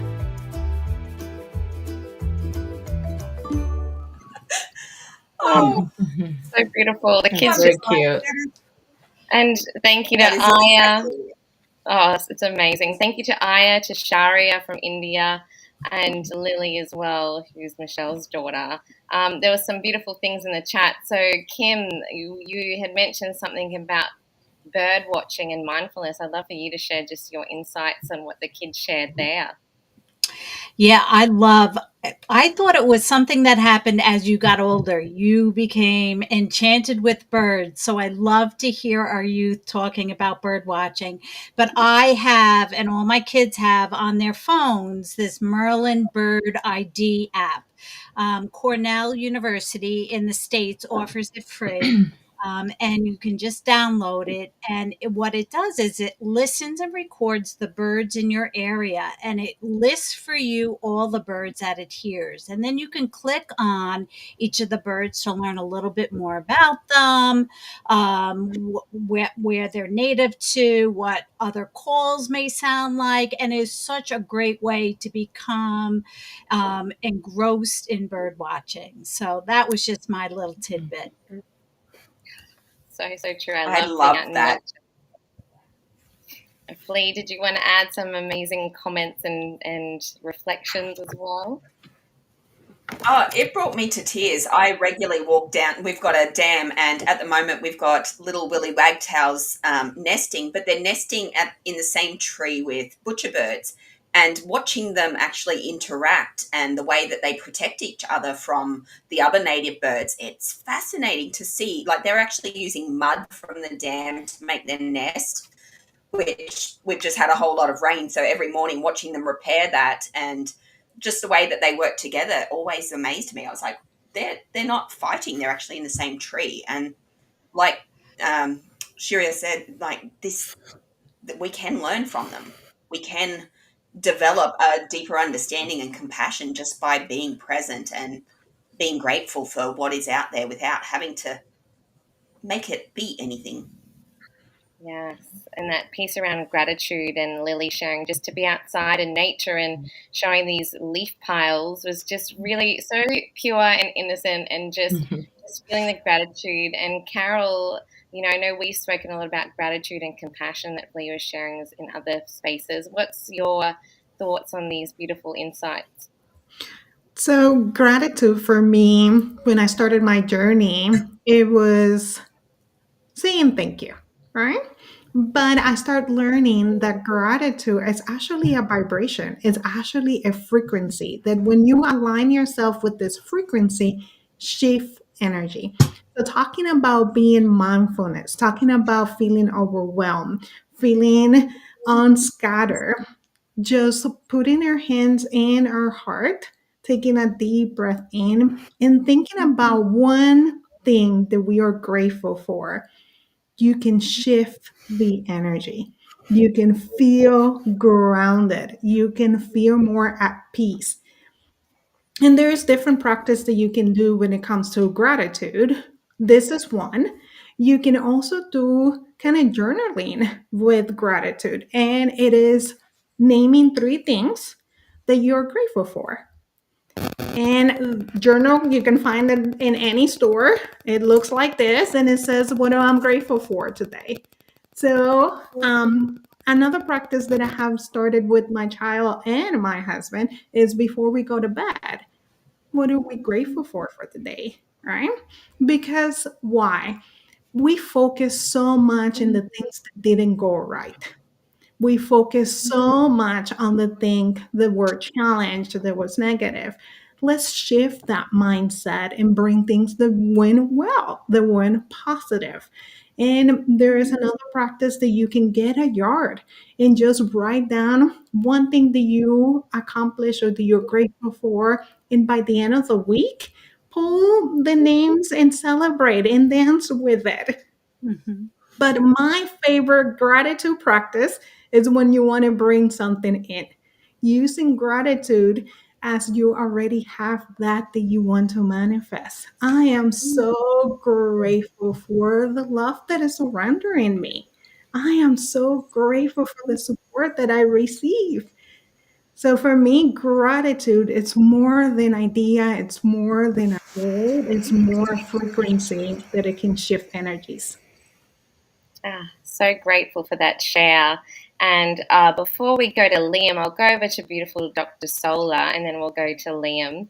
And so, Sola, I know Carol talked about overwhelm and burnout and these Mhm. reminders from our youth about coming back to reading, drawing. Liam spoke about poetry and being inspired by others. I spoke about drawing and balancing that time, and then we saw the kids talking about nature, and us as adults we can get so, and our teens, I see it as well, can get into overwhelm and burnout, and these simple reminders are so powerful. And I'd love for you to share your, I suppose, insights and maybe a takeaway for the audience, and then we'll jump over to Liam and Michelle. Sure. As I was listening to the kids talk about ways in which they take care of themselves and engage in activities that they enjoy, I found it to be very powerful. One thing that came to mind for me is soothing with the senses. What are things that I can see, I can touch, I can feel, I can hear, I can smell that are soothing. And in terms of bird watching, for example, just being out in nature. And I do that a lot where I could just look out my window and look at the sky or look at the birds and really feel that overwhelm begin to go down. Or, for example, reading. I love to read because when you're reading, and it's something I share with my kids, you can use your own imagination.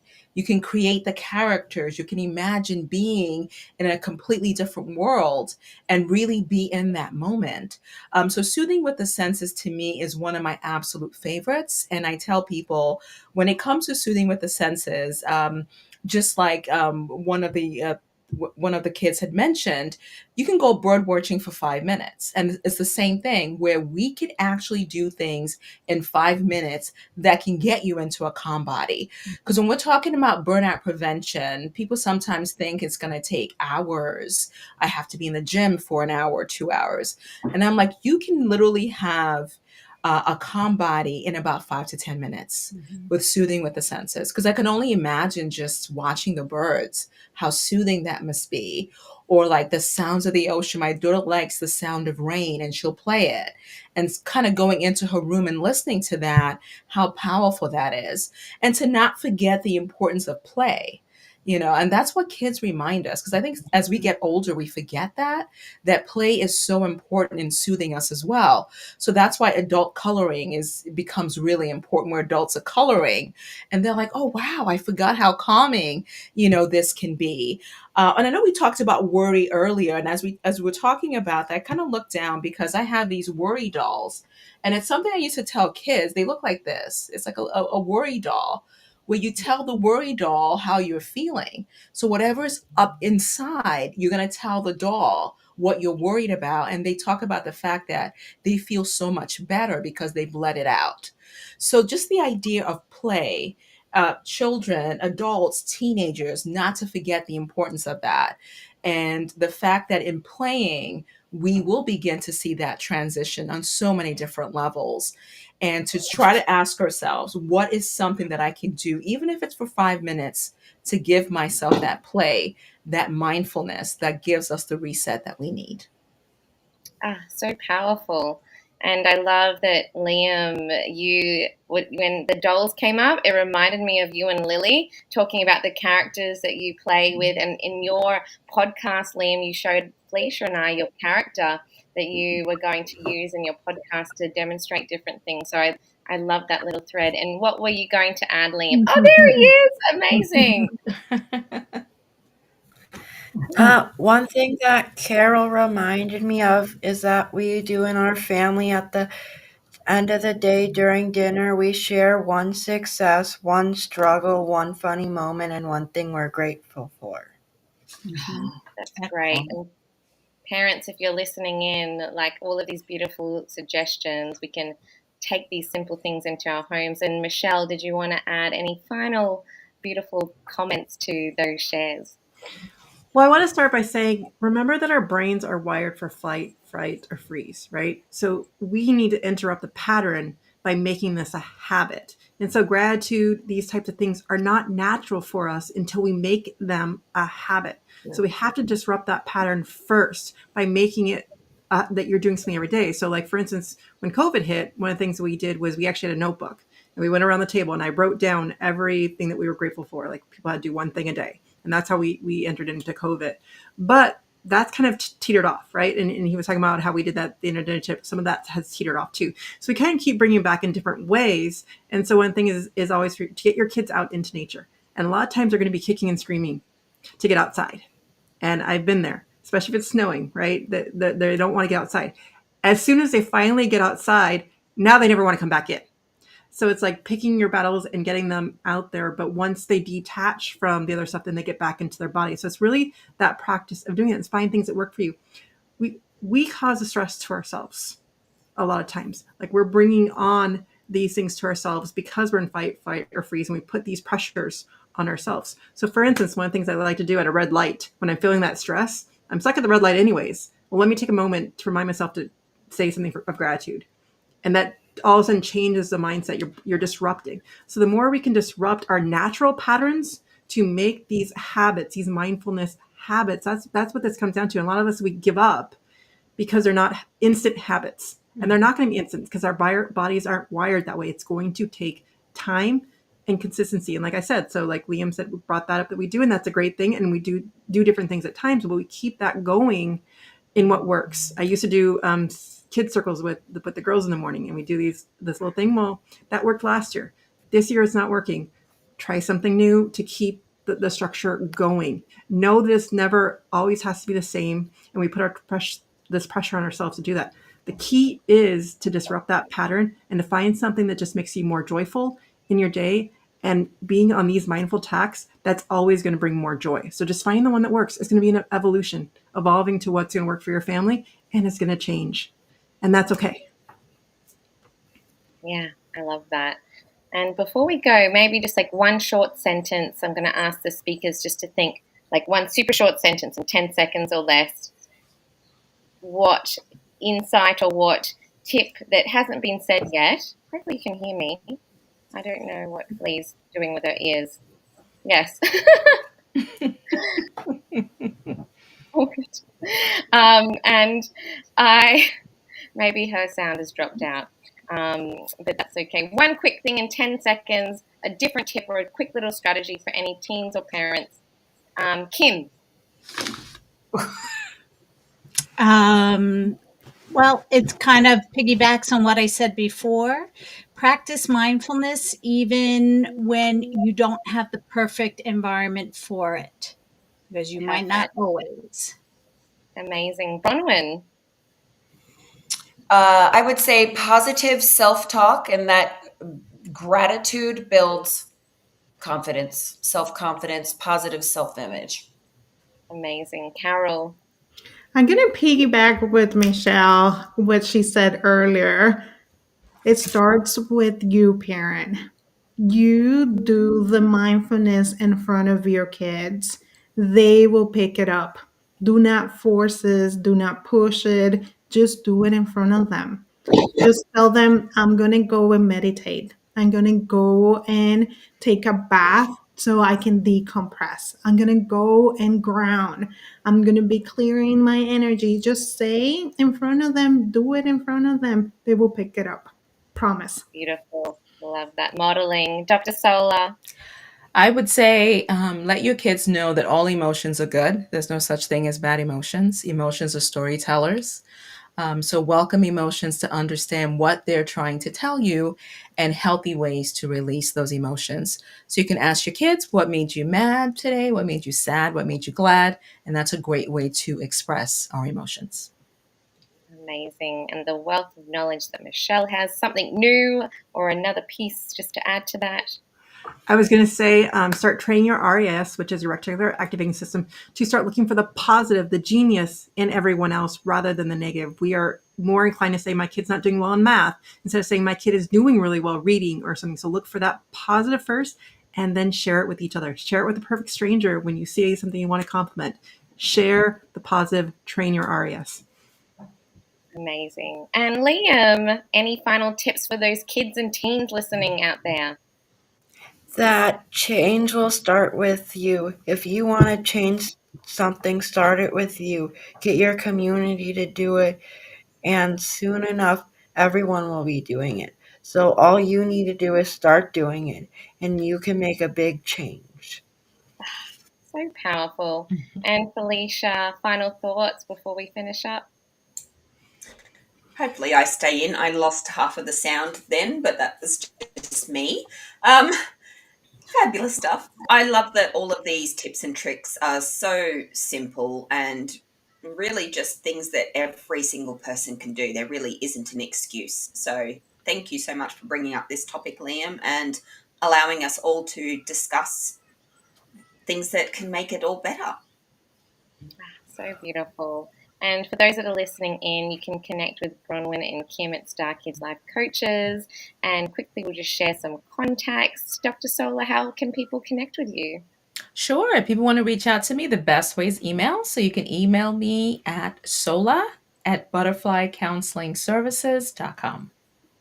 Beautiful. And Carol? You can contact me also by email, lovehealingmore@gmail.com. Beautiful. And Michelle, how can people connect with you? On my website, www.connectingmamas.com, or by email, since everyone else doing it, mamaconnector@connectingmamas.com. Beautiful. Amazing. Seeing as though we're sharing emails, Bronwyn, I know we've tagged you on all of our things with Star Kids Life Coaches. If people want to connect with you or Kim, how can they do that? Just us. Google Stars Kids Life Coaches. Our website is justthat.com. And then you can connect via right through the website, through emails and so forth, and just go right through our site. Amazing. Sorry, And the mom's coming out of me. Liam, can you tell us about how people can be a guest on your podcast? yes, please do. Thank you, Mama. That you can contact me at lmdekeys@gmail.com, and I will be able to send you a Calendarly link where you can sign up. I I think love you how forgot to say the name of this podcast. What is it? But Kids Healthy Mission Podcast. I love that. I love that. Wonderful. Little entrepreneurs, and thank you, mamas, for all of the beautiful support there and all of our beautiful facilitators here. And folks, I think Liam is interviewing adults and teens and kids and teens. My words are blending. And come and connect with him. I love that you're sharing this here, and this is what this platform is about. Sharing all of these amazing gifts and talents, whether you're adults, whether you're kids, whether you're teens, so that we can spread the love, spread the mission, and spread all of this wisdom. So thank you so much, folks, and we will be back soon with Bronwyn. Bye, everybody. Bye-bye.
Bronwyn Bergen is the founder and president of the Stars Kids Life Coaches.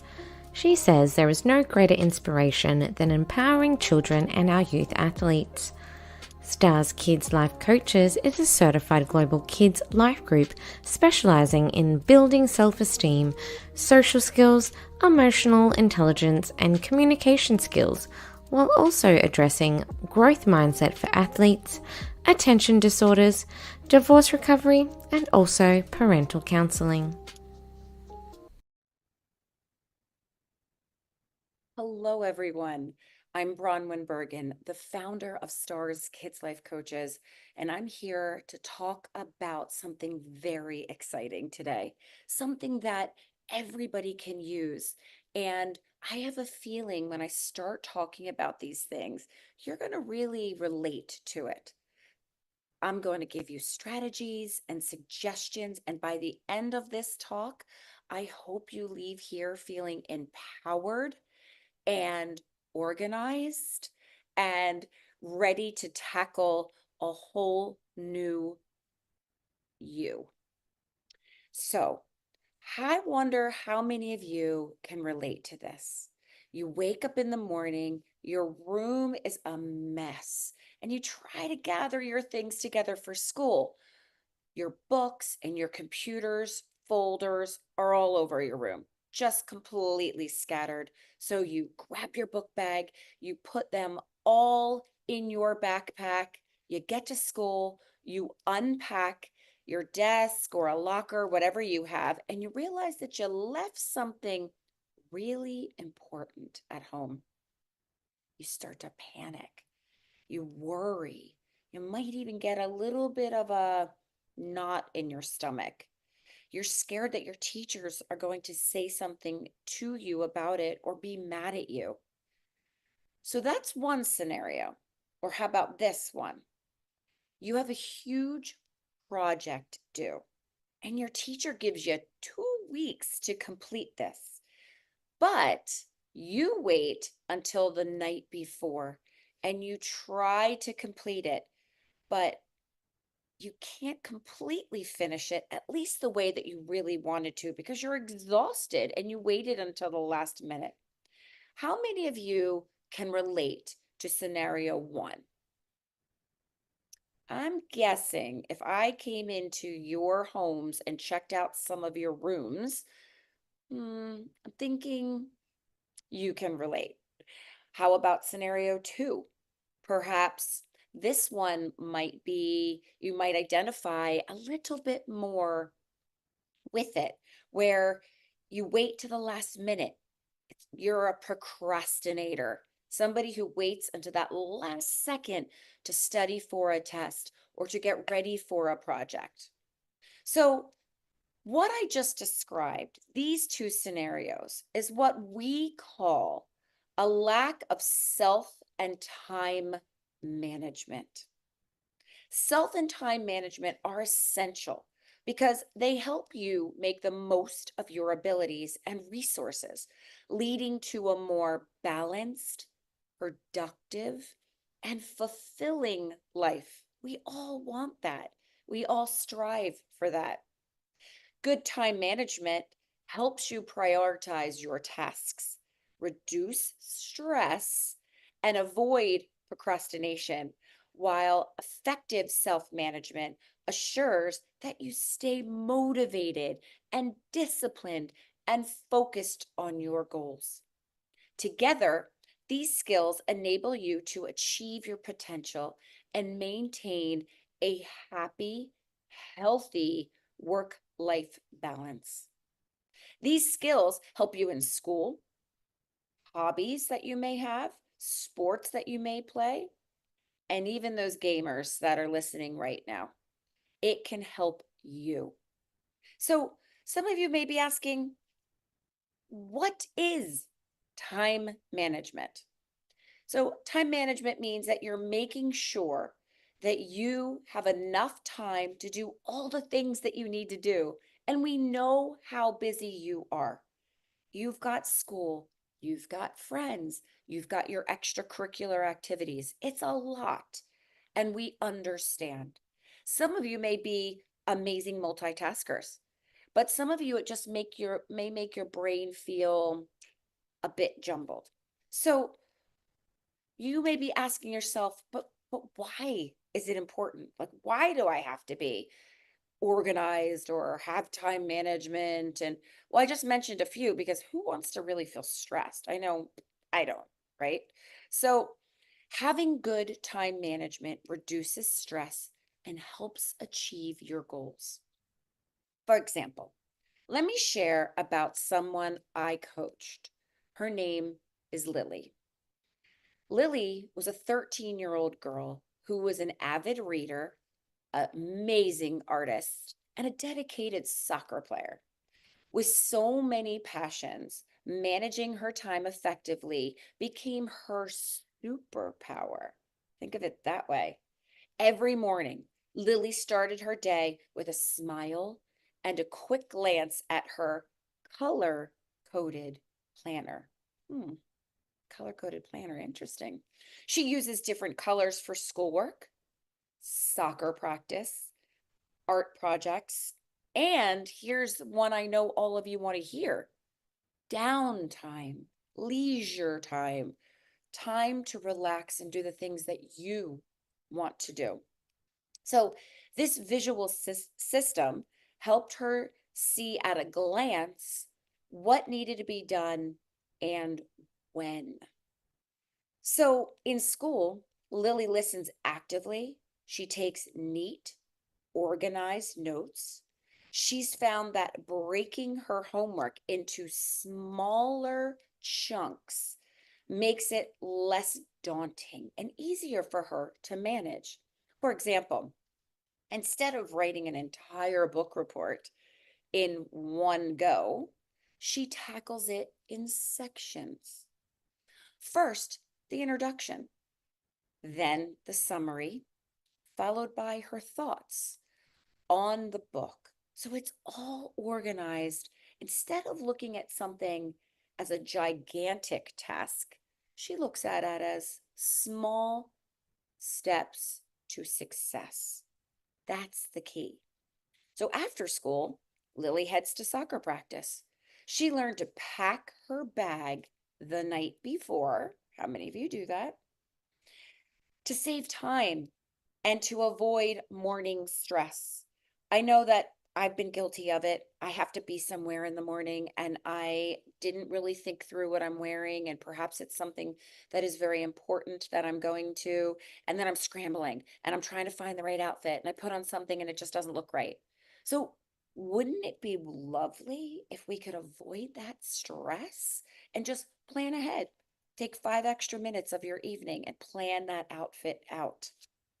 Now, post practice, Lily dedicated a specific time slot for her art projects because that was her passion. She loves art. Setting a timer helps her stay focused so she doesn't lose track of time while she's painting away and sort of like losing herself in what she loves to do best. On weekends, Lily loved to dive into her books. She'd set aside a couple of hours for reading, but also made sure that she had time for fun activities with her friends and her family. Balancing that leisure or fun activities with responsibility, she found, is the key to staying happy and productive. Lily's secret weapon is her ability to prioritize.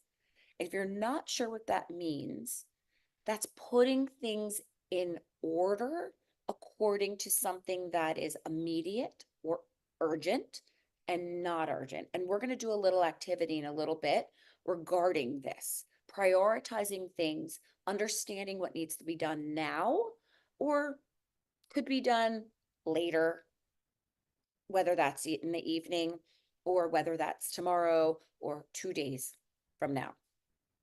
She always tackled the most important or urgent tasks first. And she's not afraid to ask for help when she needs it. Nobody should be afraid to ask for help. That actually shows that you are very confident in your abilities and that you want to learn.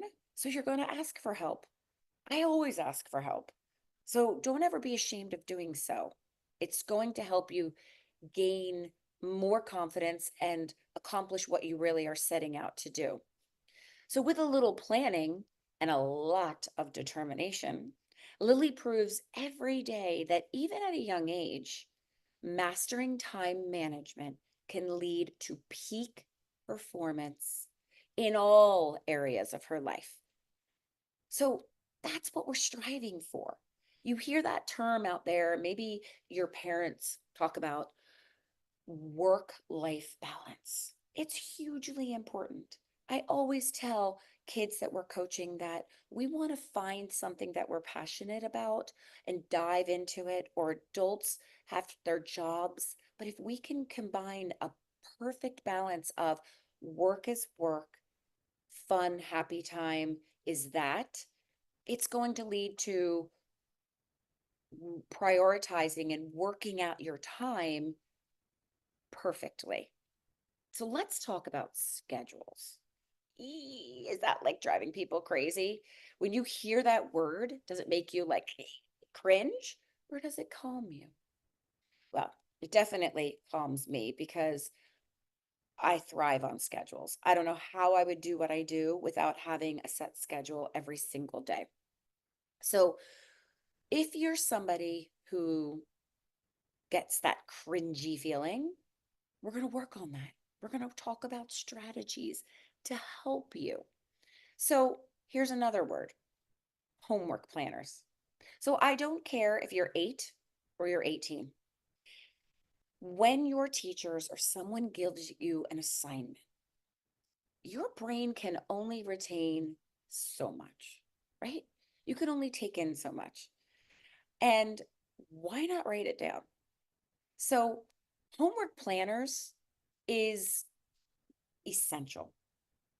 So there's 2 versions. You can have a planner that looks like this. You open it up, you've got a calendar, you've got everything that you need. There's lots of cute options out there. Or you can use your phone. But again, I think a phone, you can do it in your notes and you can set it up. But I know a lot of times teachers don't want you to use your phones in class. So if that's the case, you have to write it down and transfer it to your phone. It seems like an extra step to me. So if you can actually just get yourself a planner, I know 99% of school districts sell them, and it already has the dates, gives you enough space for each class. Why not take 2 seconds and write it down? That's the first step. So writing down each assignment literally, organizes your brain right away. What do I need to accomplish? And then when you do accomplish it, the beautiful part is you can just check it right off. Just put it, big check next to it, or if it even makes you feel better, cross it off. And you feel accomplished. One down, whatever that looks like for your evening. So let's go through some strategies and self time management, and then let's practice with pretending that you went to school, and I'm going to project and show what a night's homework looks like. Okay. And what we're going to do then is we're going to look at that after I talk about some strategies and break it down so that you can see step by step a way to tackle your assignments so they just don't look so overwhelming to you. And there's a logical, sequential way to do so. So let's talk about the schedule. So what I'm going to do is share my screen, and bear with me for one moment.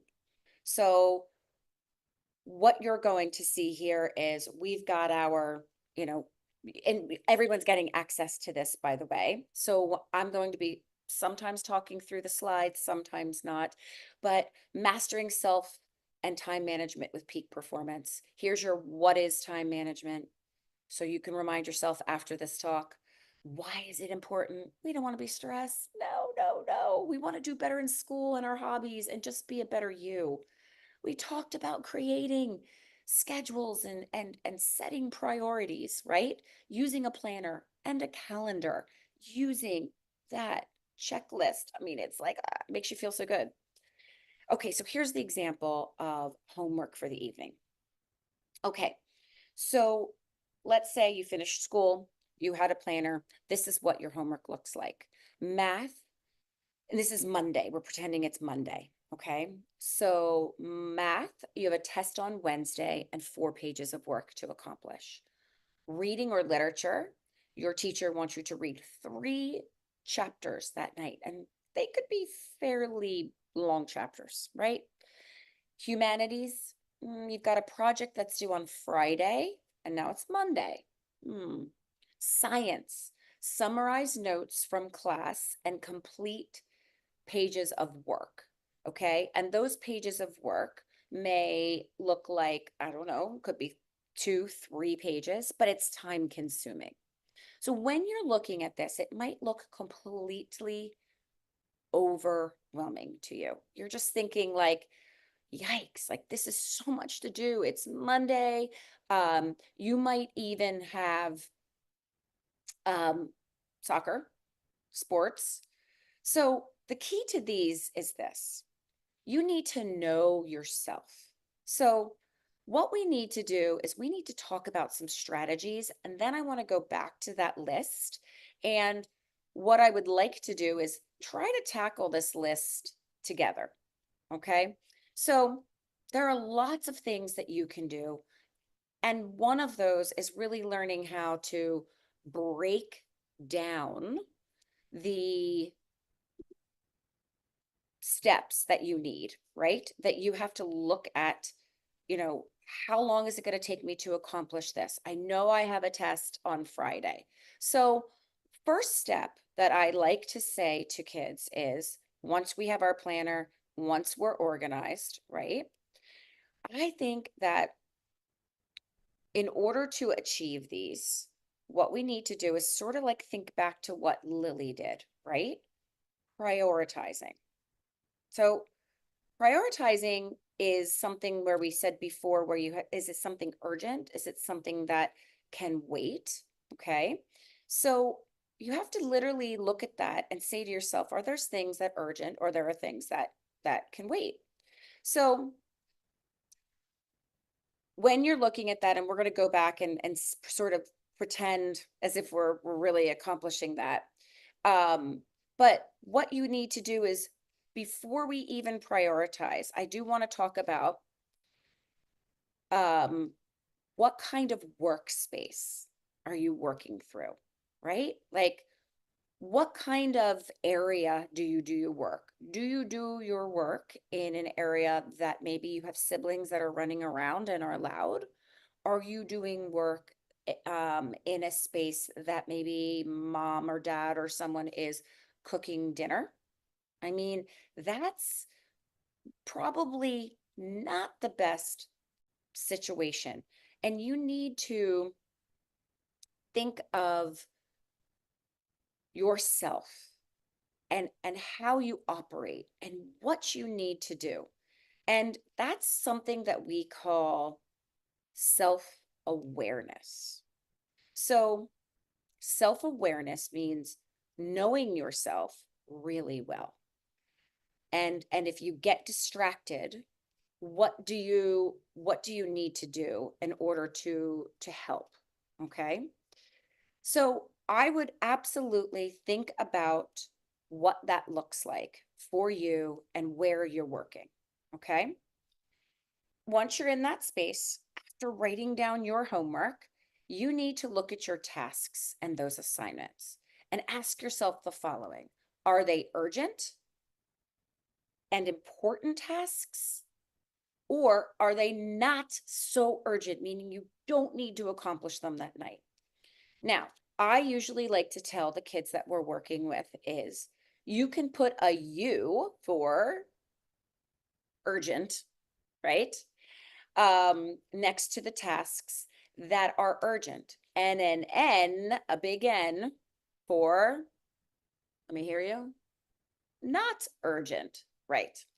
Then with all of the U's that are urgent, we're going to break those tasks into smaller steps. And we're going to demonstrate this when I go back to our homework assignment for the week. So those U's, the urgents, we're going to ask ourselves, can they be chunked? Can they be broken down into smaller steps? And remember, let's go back to Lily. Lily had a project. She had a paper she had to write, a book report, and she just didn't get overwhelmed. She said, okay, I'm going to do the intro. I'm going to work on the body. I'm going to work on the conclusion, and I'm going to work on my thoughts. So she chunked it in 4 segments, and that was a lot more manageable. Our brains like smaller steps than looking and being overwhelmed by these gigantic lists, right? So for example, let's say that we're studying for a test. By breaking it down into chapters or topics, using timers and alarms keep you on track, or there's something called the Pomodoro technique. And you're like, Pomodoro, like, it's a very interesting name. It is. So let me explain what that is. So the Pomodoro means you start doing your work after you've prioritized. And you know yourself, maybe you drift off and you get distracted by sounds, or you've got a million things on your brain. What you want to do is you want to take an alarm, or if you're allowed to have your cell phone in your room with you, set that timer for 25 minutes and you're going to work. You're going to stay focused. You're going to complete that first task that we chunked down. And as soon as that timer goes off, you're going to take a 5-minute break. Okay, that's called the Pomodoro effect technique. So during that 5-minute break, go do whatever you want to do. You want to get a snack? You want to exercise? Movement is one of the best things. It's going to get you rejuvenated. It's going to make you feel better. So my suggestion is to do something that, if you are an athlete, do some sit-ups, do some push-ups, do some kind of movement. If you're a dancer, get up and do like a free party dance, like do something fun, just something that you are moving and distracting your brain. Then after 5 minutes, you maybe had that timer going again, you're going to stop and you're going to go back to work for 25 minutes and repeat this. After the 25 minutes, the alarm goes off. Then you're going to take 5 minutes of a break, maybe a different kind of break this time. And you're going to follow that cycle until you're finished your work, your urgents, your big U's for the evening. So while you're doing this and you're working, right? Like I said earlier, we want to limit distractions. You want to create a distraction-free study zone. So that means turning your cell phones off. Put your do not disturb on, okay? It's hugely important because anytime, even if you silenced it, it doesn't work. And trust me, I do this all the time. I'm in meetings and I see my phone light up and I'm like, who's that? I wonder what that is. Like who's messaging me? Is it a social media thing? Did somebody like post something or, and then your brain starts going and then you lose everything that you've been working on. So turn cell phones off. It's not a huge ask. Your world isn't going to blow up without it. Okay. So better yet, don't even keep it in the room unless you have your assignments written down, in a notebook. And if you have them on your phone, fine, but maybe transfer them to a piece of paper. So just make sure you turn those notifications off. Finding that quiet space, that's gonna make you so much more productive just by following that little strategy. Okay.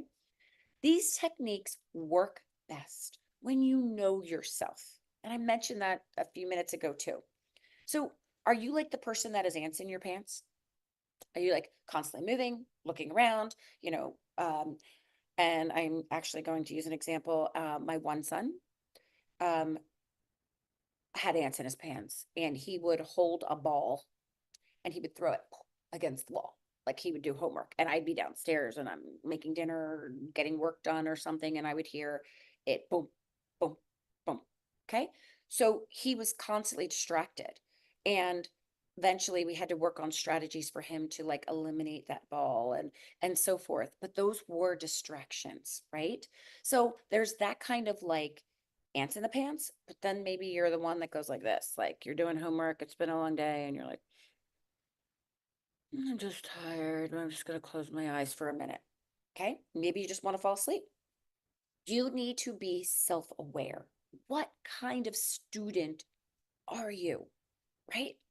And once you figure out which category you fit in, okay, you have to understand your strengths and your weaknesses. So a strength, might be, I can focus and I can actually focus for 25 minutes if I do the Pomodoro technique. A weakness may be I hear things in the hallway. I have a desk space. I'm in my room or wherever you are. But I hear things in the hallway and then I turn and I look and I'm like, what's that? Or I hear something outside and I'm like, am I missing something? Right. So you have to know your strengths and your weaknesses as a student. It's hugely important. If weaknesses, if a weakness is that you have a difficult time staying focused or task, what you need to do is you need to change that so we can stay focused. So, are you disciplined and motivated? Ask yourself that. Now, most of you are going like, yeah, I'm really motivated to do homework. Okay, I get it, right? But you still have to do it. There are things we have to do. There's things we can control. There's things we can't control. And we can't control that we have homework due and we need to get good grades and we need to learn, right? It's going to help us. So look at your level of motivation. And these are things you can't control. So just embrace it. It's like saying to yourself, come on, I got to do this. Like I can do this. And disciplined, you're going to sit there and you're going to time things out and just say, this is what I need to do. Don't wait to the last moment. Please don't wait until like it's 10 o'clock at night because that's going to be a huge problem for you. So here are some great tips to help you stay motivated. Okay. Set clear goals. Okay. So maybe a goal could be the goal is this week I'm going to accomplish every assignment and I'm not going to be late. Okay. Sounds reasonable. But what I want you to do then is to take that goal, right? Break down into smaller, achievable milestones. So what I mean by that is write your goal down. And then what I want you to do is keep track of your progress. Put your goal on a sticky note in your quiet workspace environment. Put your goal somewhere that you can see it. And it's a constant reminder. And then break it down. Well, we sort of already are, because if you're listening to what I'm saying and you're taking what I'm trying to teach you, you're going to break down each assignment each night. That's keeping track of progress. If you get through 25 minutes, you're like, yeah, I focused. Cool. Awesome. Then you did another 25 minutes. That's another amazing milestone. Those are little steps to progression. And practicing these is what's going to lead you to that better time management and self management. So then here's what you're going to love the best. Let's say that you've achieved those goals, right? And you're super excited about it. What you're going to do next is you're going to create a reward system for yourself. Yep. Now, maybe you want to loop in, depending on your age, your parents, and say, hey, I'm really working on these things. I'm working on my time management. This is what I'm doing. But I want to come up with some kind of reward system because guess what? You deserve it. Treat yourself to something after completing all of your tasks. These can be small rewards. They can be like a piece of chocolate or a piece of candy that you don't normally eat. Or maybe it's a 15-minute break instead of a 5-minute break towards the end of using the Pomodoro technique. So wait, maybe it's watching an extra episode of your favorite Netflix show or Prime Video or just something that you love that you really don't have time for. But once you accomplish those tasks at the end of the night, That's a reward, okay? Because rewards can be planned for major achievements. Like maybe even a huge one is at the end of the week, if you accomplished your homework and those progressions at the end of the week, maybe it's doing something extra special with your friends and celebrating. You don't have to tell them that you're doing this if you don't want to, but doing something that is planned and organized as a celebration that you did this. You made it day by day by day and accomplished this goal that you've worked on to complete all of your assignments and have everything turned in on time. So that's just one little kind of strategy that I suggest on using. The other one is using positive affirmations. You have to remind yourself of your strengths and your past successes. Start each day, okay, with a positive affirmation to boost your mood and motivation. There's that motivation, okay? So you can say things like revolving around your goal, right? So if your goal is, I'm going to turn in all of my assignments on time and I'm going to complete them, and and this is a week-long goal, maybe your affirmation revolves around something like, I am focused, I am organized, I'm happy, or I'm stress-free, right? You're going to be stress-free by following what I'm telling you to do. So wouldn't that be amazing? And then what I want you to do is with this, I am organized, right? I am focused. I am stress-free. Say it a couple times. You may even want to write it down again on a sticky note. Put it on your mirror. So when you wake up in the morning, you're looking at that. When you come home from school, you're looking at that. Before you go to bed and you're brushing your teeth and washing your face, you're looking at that and repeat it to yourself. It's really important and you deserve it because you're doing something positive for yourself. And sometimes we need to remind ourselves with this positive self-talk. And guess what? If you're not talking to yourself like that, you're not going to talk to others like that. So you need to tell yourself and love yourself and tell them yourself that you're doing these amazing things and reward yourself. So what I want to do right now is I want to look back. I'm going to share again, and I want to look at that homework slide. Then what I want to do is I want to break down according to priorities so that we can have an actual practice. Okay, so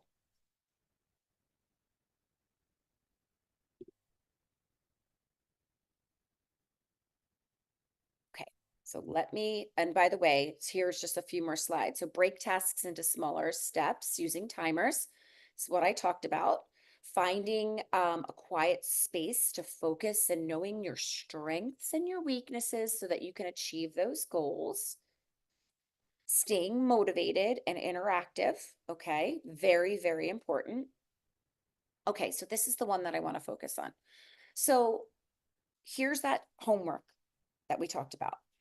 Okay, so when you get home and you're in your quiet environment, the first thing you're going to do is remember, prioritize. You're going to look at your Monday night homework and let's do this together. So, like I said before, you have a test on Wednesday and 4 pages of work. 4, it's a lot. So, let's chunk this into smaller pieces. Test on Wednesday. The N is for, let me hear you, not urgent. And the U is for urgent. Yes, yes, yes. You're so good. You're so good. You're so good. Okay. So a test on Wednesday. It's Monday. Is it urgent? No. Is it important? Yes. So we'll come back and talk about that. But for now, let's put an N, which we have right here. Now, 4 pages of work that's due tomorrow, that's urgent. So we need to put a U, a big U. Okay, for reading, you have to read 3 chapters. That's due tomorrow. You need to have a big U because that needs to be done tonight. In humanities, you have a project that's due on Friday. So we're going to put an N there. It's not urgent.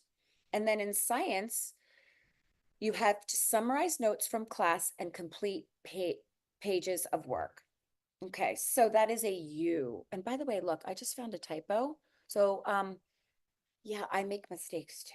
So that should be not TO, TWO. So I'm going to learn from my mistake and I will fix that after this. So I do apologize. But see, everybody makes mistakes, guys, and it's not going to ruin my entire presentation. So we have a U, okay? That means it is urgent. We have to do it.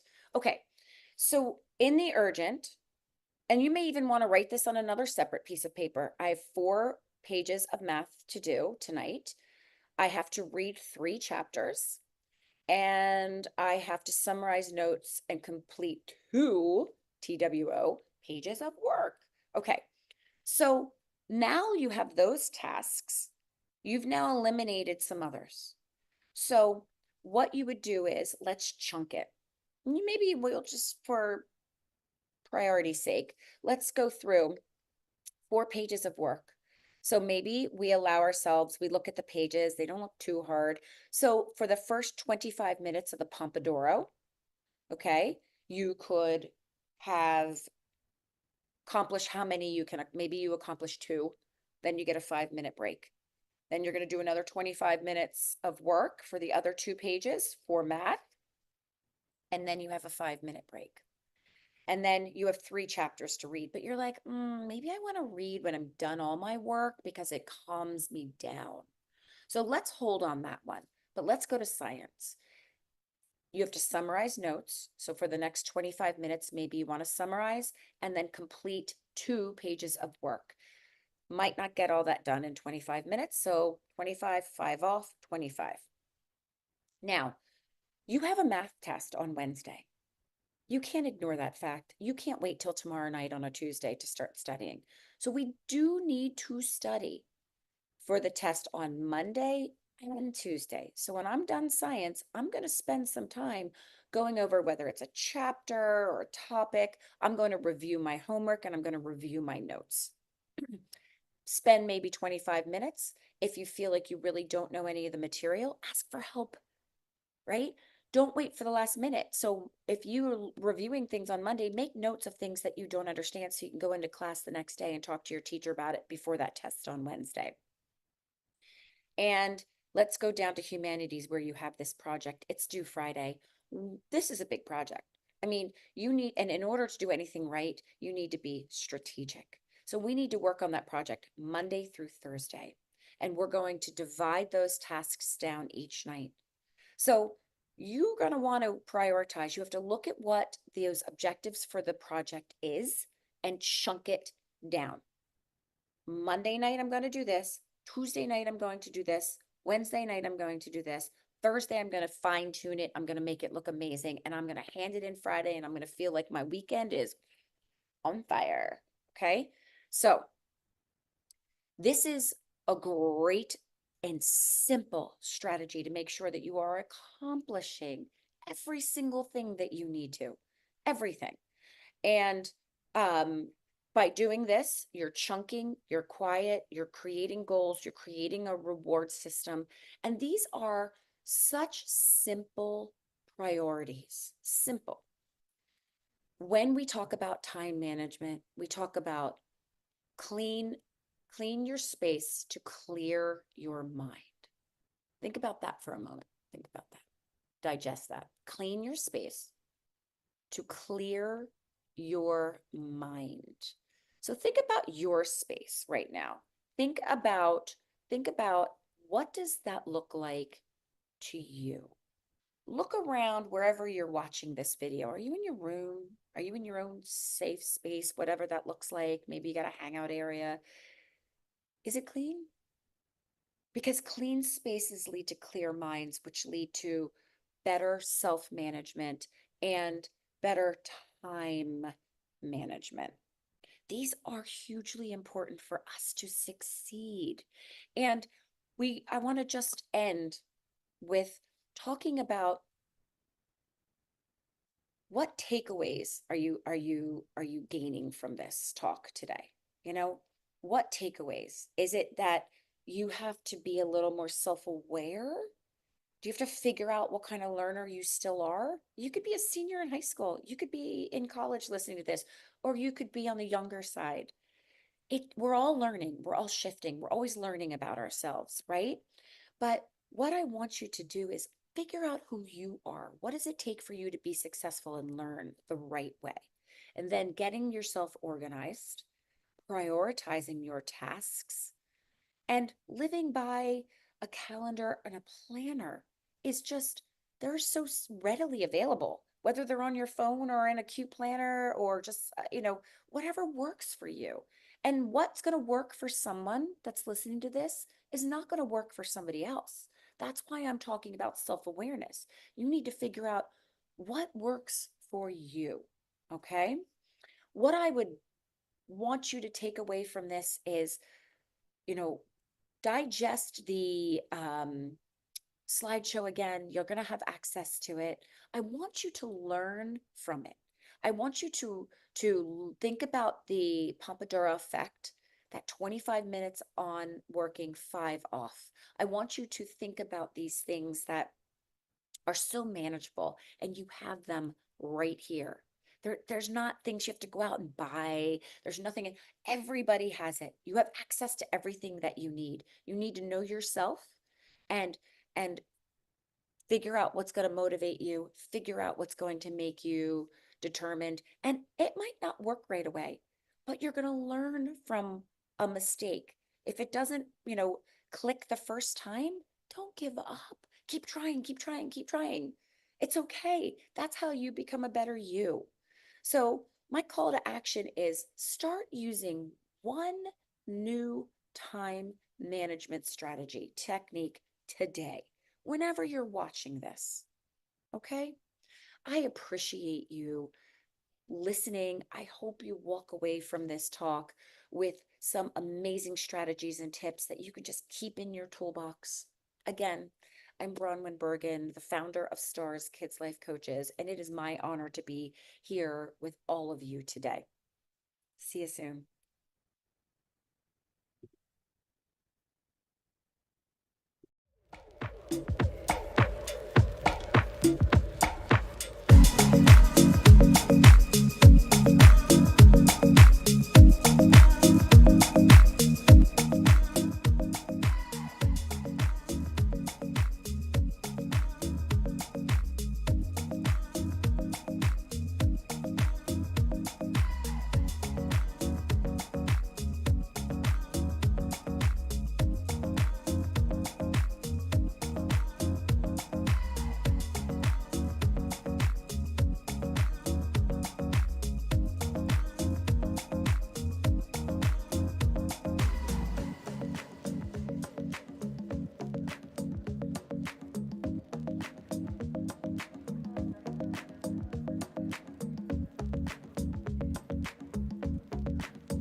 Our next speaker, Paula, was born in Germany but later moved to Bolivia, where she built a strong foundation in education at a local German school. With a passion for teaching, she dedicated 12 years to the classroom, earning admiration for her innovative methods and a deep commitment to her students. Seeking to make a broader impact, Paula became a kids' life coach, guiding children through life's challenges for the past 5 years, and now as an instructional coach for the last 2 years, she has mentored fellow educators, helping them to enhance their skills and improve outcomes for their students. Beyond her career, Paula cherishes time with her family and friends. She loves the outdoors, sharing a special twin bond with her sister, and is a devoted mother of 2 daughters. Paula believes happiness is found in small moments, a philosophy she lives by and instills in her children. Through her work and personal life, Paula continues to inspire others and make a positive difference one moment at a time. Thank you, Paula. Hi, everybody. Welcome. My name is Paula Brañez, and I am a Kids Life Coach. Welcome to today's session. And today we're going to learn about how powerful your thoughts are and how you can unlock them to change your reality. You're also going to learn and practice a few strategies that are going to help you be more in control of your thoughts and that are going to help you create the reality that you want to live. Are you guys ready? Let's dive in. Did you know that we have a very, very powerful brain? We are thinking all the time. Whether you realize or not, you are having thoughts constantly, all the time. And we do have about 50,000 thoughts every single day.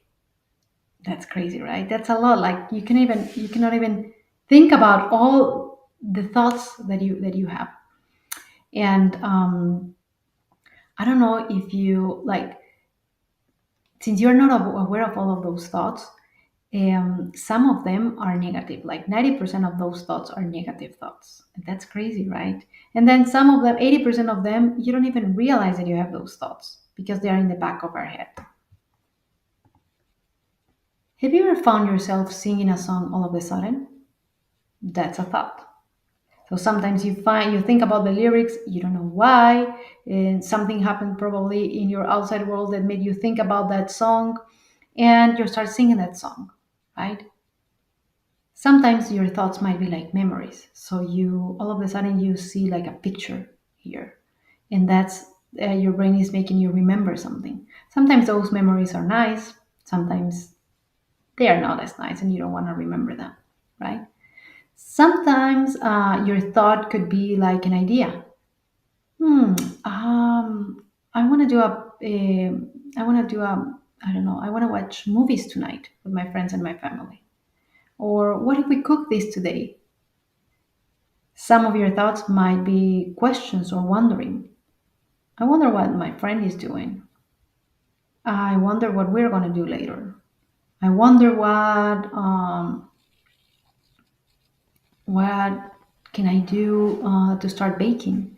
So all of those are type of thoughts too. Some of your thoughts could be either goals or dreams. I want to be a graphic designer. I want to be a professional football player.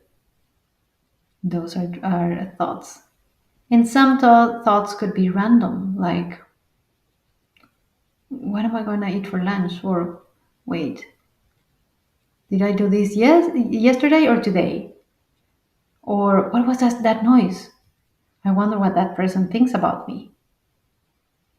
So all of those are thoughts. Now it doesn't seem crazy that we have about 50,000 thoughts every single day, right? And then usually those thoughts, one thought connects to another thought, and then that one to another, and it becomes endless. But did you know that you do have control over your thoughts?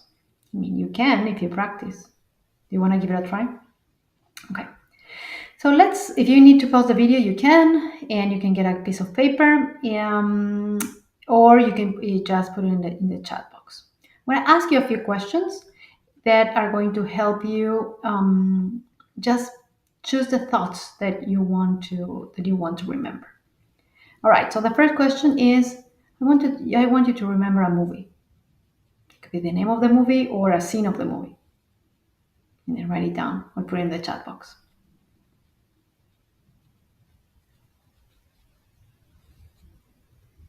Now, remember a moment where you had lots of fun.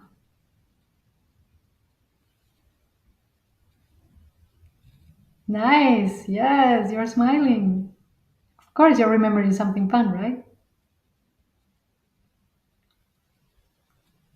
All right. Now, think a silly thought. It could be a joke. It could be anything silly. Nothing is crazy. So just think about that.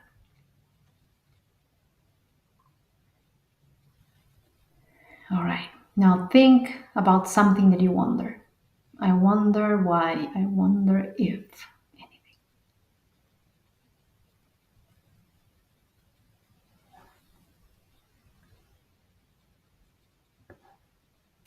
Okay. Now think about time that when you felt very proud of yourself.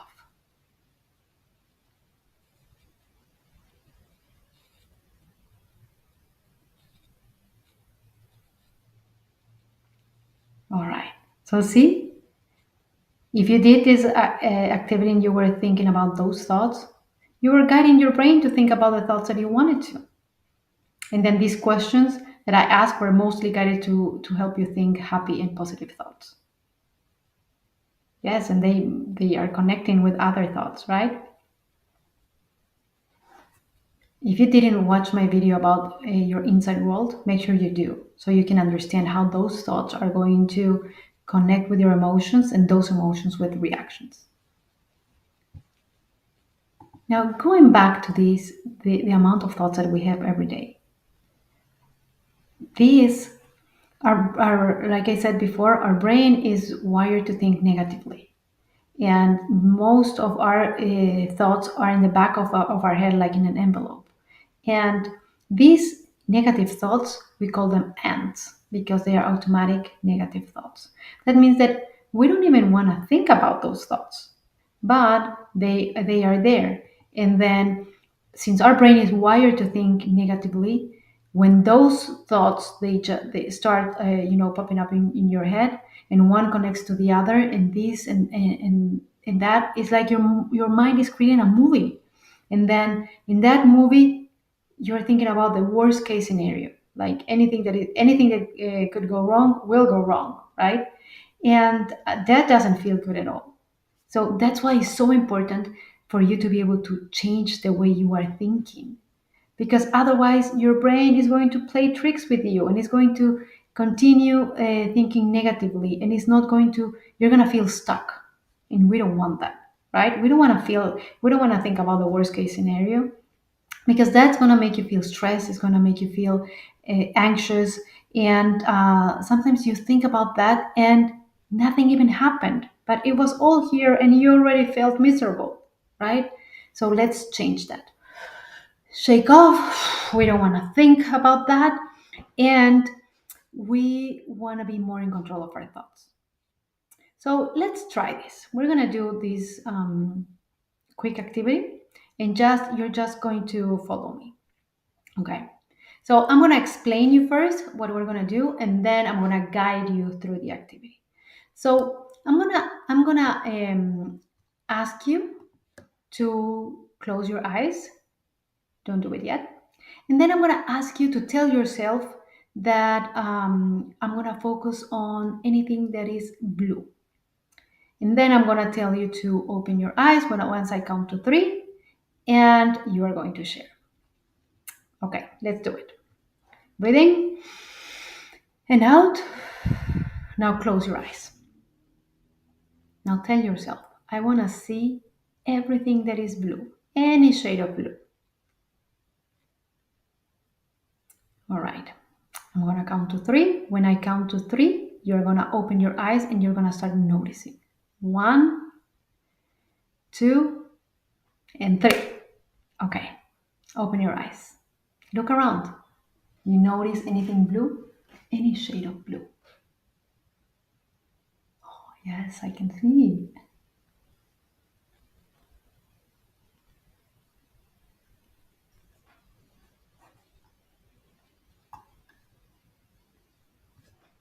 Share with each other. Share with if you're with anybody in the room, share it with your with your family, with your siblings.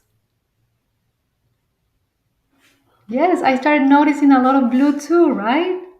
Isn't that crazy? I mean, all of those things were there before, but you didn't even notice. And it's because you probably didn't pay attention to it because your brain was focused on other stuff, right? Like this time, you were so focused on blue that I bet you didn't pay attention to any other colors because your focus was on blue and you told your brain to filter blue things. Therefore, your focus was changed and then you told your brain what to do. That's mind blowing, right? So it's that easy. You can tell your brain, I want to focus on blue. So whether this blue is achieving this big dream, whether blue is passing a test, whether blue is being able to make it to a team. So you can guide your brain to focus on what you want to achieve. Now, it is very easy to also lose focus. Because, like I said, since your brain is wired to think negatively, you can easily lose track of what you want to focus on. Because the same thing can happen to negative thoughts too, right? If you are telling yourself to focus on, I can't do this, I am too young, or I am too old, this is too hard, I am never going to be able to do this or that, you are going to be stuck in a place of impossibilities. So, and that's what you're going to experience, right? So, you're going to experience that it is very hard to learn. You're going to experience that it's very hard to make friends. You're going to experience that you didn't make it to the team. You're going to experience that things don't come easy for you because you're going to be stuck because your thoughts are taking you there. But if you choose to change those I can't into I can'ts, oh wow, your possibilities are endless. Yes. And then that's how you can actually make your dreams come true. Because your focus is going to be on your goals, not on the things that you can't. And it seems easy and it seems like it's magic, but it's not. Because it's how you are training your brain and what do you want your brain to focus on, right? So remember, don't lose focus. So let's pause for another moment. I want you to think about 2 or 3 things that you want to achieve, either like in the short term, tomorrow, next week, next month, and a year from now. Like, think about 3 things that you want to achieve. And you can take notes.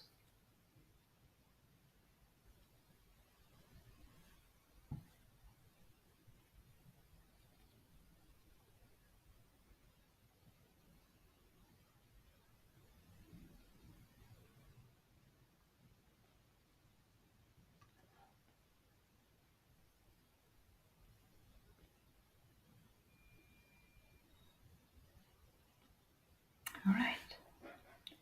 So if you need more time, it's okay. You can just pause the video and you can have more time. Now, those goals or dreams are going to stay in your paper, or if you didn't write it down and you just name them in your head, they're going to stay in your head if you don't do anything about it, right? So they're going to be just goals and dreams. So that's why every single goal and every single dream needs a plan, right? You need to do something in order to achieve that. So let me give you an example. So this example is for my daughter. So her goal is to be able to do a back walkover by the end of the year. Okay. So if she has that goal and she just lays down in the couch, watches TV, and like doesn't do anything about it, do you think she's going to be able to achieve that goal? Probably not, right? So it's a wonderful goal and it seems to be hard to achieve, but it's going to be even harder if she doesn't do anything about it. Right? Does it make sense? So that's why you have to have a plan and action steps. So let's practice with, I'm going to give you the example and then you are going to practice with your own goals.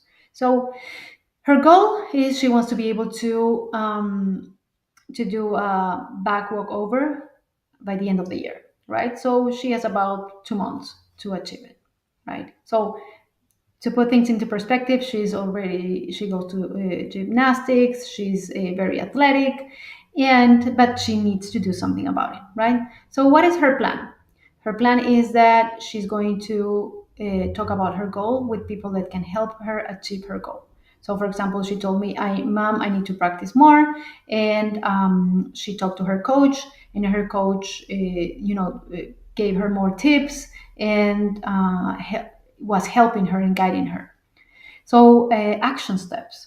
So she said that tomorrow during her gymnastics class, she's going to ask for the coach to, redirect her if she's not doing things right, and for additional tips, like I said. And she's also going to observe others that actually can do it, can do a back walkover. What is the posture of their body? How do they place their hands? When do they jump? And all of that. So those are her action steps. So tomorrow when she goes to gymnastics, she's going to pay attention to that, right? And then another additional action step is that she said she's going to practice every day before dinner and every day during her free time. She's also she asked me to show her some clips that are going to help her with her technique and to be able to practice. So see, now she has a goal, she has a plan, and she has action steps. And of course, you have to you have to make sure that you follow your action steps. Now it's your turn. Out of those 3 goals that you wrote down before, pick one, any.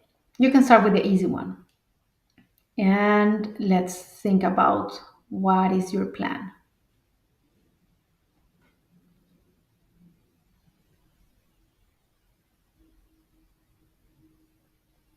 You can take notes.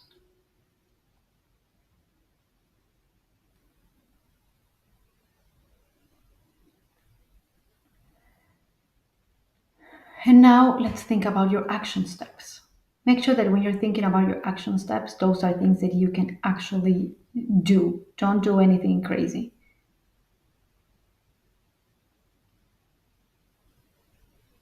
Do things that you can achieve.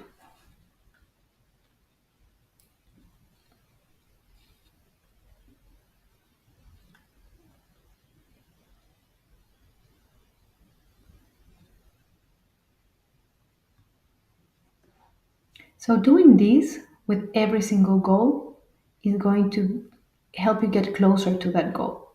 Because a goal without a plan is just another thought, right? It's just another dream. But if you add the plan and the action steps, you are going to start noticing certain things that are going to help you get closer and closer to your goal.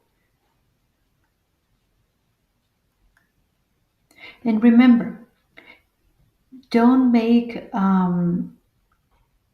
your plan or your action steps things that you can't do. Like, do it doable. Make sure that it's doable and achievable for you. So, for example, if I'm going to give you another example, my goal is to start eating healthier. Okay. My plan is to make a list of my groceries and make sure that I include more healthy food.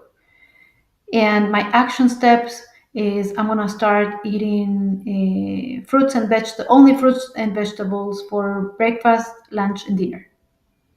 That's not doable, right? At least not for me. So that's why when I talk about action steps, do something that is going to be doable, because otherwise you're going to feel frustrated. Imagine if I eat only that and don't balance with something else. I'm going to feel like, oh no, I'm missing my yogurt, I'm missing this or that, and it's going to become a frustration for me instead of inspiring me to do it. So it's better to have, like, small baby steps forward than these crazy action steps that are going to only frustrate me. Does it make sense? Okay. All right, so now that you know how your thoughts work, now that you know that your brain is wired to think negatively, and you have to do something to focus on your goals and your dream, that you can change the way you're thinking. Now that you know all of that, it is also so important to remind yourself that you have to be able to change your mindset. So I have a challenge for you, and this is my challenge. For the next couple of days, you are going to focus on highlighting the things that you love about your life. Okay? Because it's easy to get stuck in complaining. It's easy to just think about the things that are not happening or working for you. But if you wake up and you tell your brain, you know what, today I am going to focus on everything that I'm grateful for. So you're going to start noticing that you're grateful for the bed where you're sleeping at. You're going to be, I'm grateful for the sunlight. I'm grateful for the colors that I see around. I'm grateful for my healthy body. I am grateful because I'm smart. So you're going to start noticing everything that you're grateful for. So do that for one entire day. You can take notes if you want of everything that you're grateful for, or you can just tell yourself and you can remember and just naming them in your head. Now, another day, you're going to wake up and you are going to start naming or telling yourself all the things that make your heart happy. Yes. So things like, oh, I love to hanging out. Love to hang out with my friends. I love to watch movies with my family. I love when we play board games together. Oof, when I practice sports, I feel like so happy. So do that for a day, and you're gonna notice how your mindset is changing instantly. And of course, that's gonna make you feel very happy, very, very happy. Then the next day, your challenge is going to be you are going to focus on giving and receiving love. What that means is you're going to spend the majority of your day giving true and authentic compliments. Yes, so if you notice that somebody, I don't know, somebody has a beautiful smile, tell that person, I love your smile. Or if you notice that somebody is really good at dancing, tell that person, you know what, wow, you're very talented. Because sometimes we think those things about certain people, but we don't say them, we don't express them. And you have no idea how you can change somebody else's life when you do say those things. Or saying I love you. Some people have like really hard saying I love you. Just say it if you feel it saying, or saying thank you, because that really makes a difference. And also, you're giving compliments, but you're also being open to receiving compliments, right? So that means if somebody tells you, hey, I like your outfit today, so you're going to take it and you're like, okay, thank you, but you really feel it, right? And that means too, if somebody tells you something that you don't like, ignore, because you do have that power. Because sometimes we just keep the things that we don't like, and they are really heavy on us, instead of ignoring those. So keep the comments or the things that make you feel happy and your heart happy. Okay. And then the next day is going to be, you are going to focus on the things that you get to do. So instead of saying, oh, I have to wash my clothes, or oh, I have to eat together with my family, change it for I get to. You don't know what a difference that makes. Like, I get to wash my clothes because guess what? You do have clothes, right? Or I get to eat dinner with my family because they want to spend time together. So that means that I'm not alone. Or I get to read these reading passages for school because I can see, right? Instead of complaining like, oh, I have to read again. So you get to because you can see. So that's my challenge for you. Change your mindset, and changing your mindset, it's going to be easier for you to change your focus because you're going to be focused on all the good things and things that are happening for you. You are going to start noticing all those blue things around you, whether that blue thing is a dream, is a goal, is something that you like, something that you love. So focus on that because you do have the power to change your thoughts. You do have the power. Remember about that. Thank you for joining. Thank you for being with me today. And thank you for giving me the opportunity because today I got the opportunity to be with you. I got the opportunity to show you how you can shape your reality. Thank you, everybody. Bye.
Kim is an academic library professor.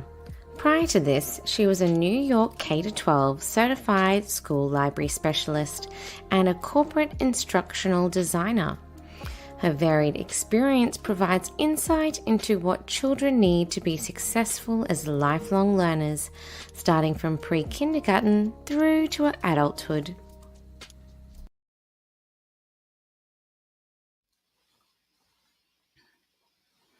Hi, everybody. I'm so excited to be here. I think this is such a great opportunity to have so many different voices from across the globe. I'm happy to share some of my knowledge. As my bio said, I am an academic librarian. I'm all about the research. I help students at the college level in the United States, particularly in New York, where I'm from. I help them find their resources and find good science and information.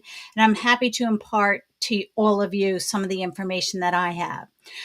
This session is going to focus on what I consider the trifecta of health for teenagers. And I hope this isn't so much a health class because I think all of you have probably learned a lot about your health.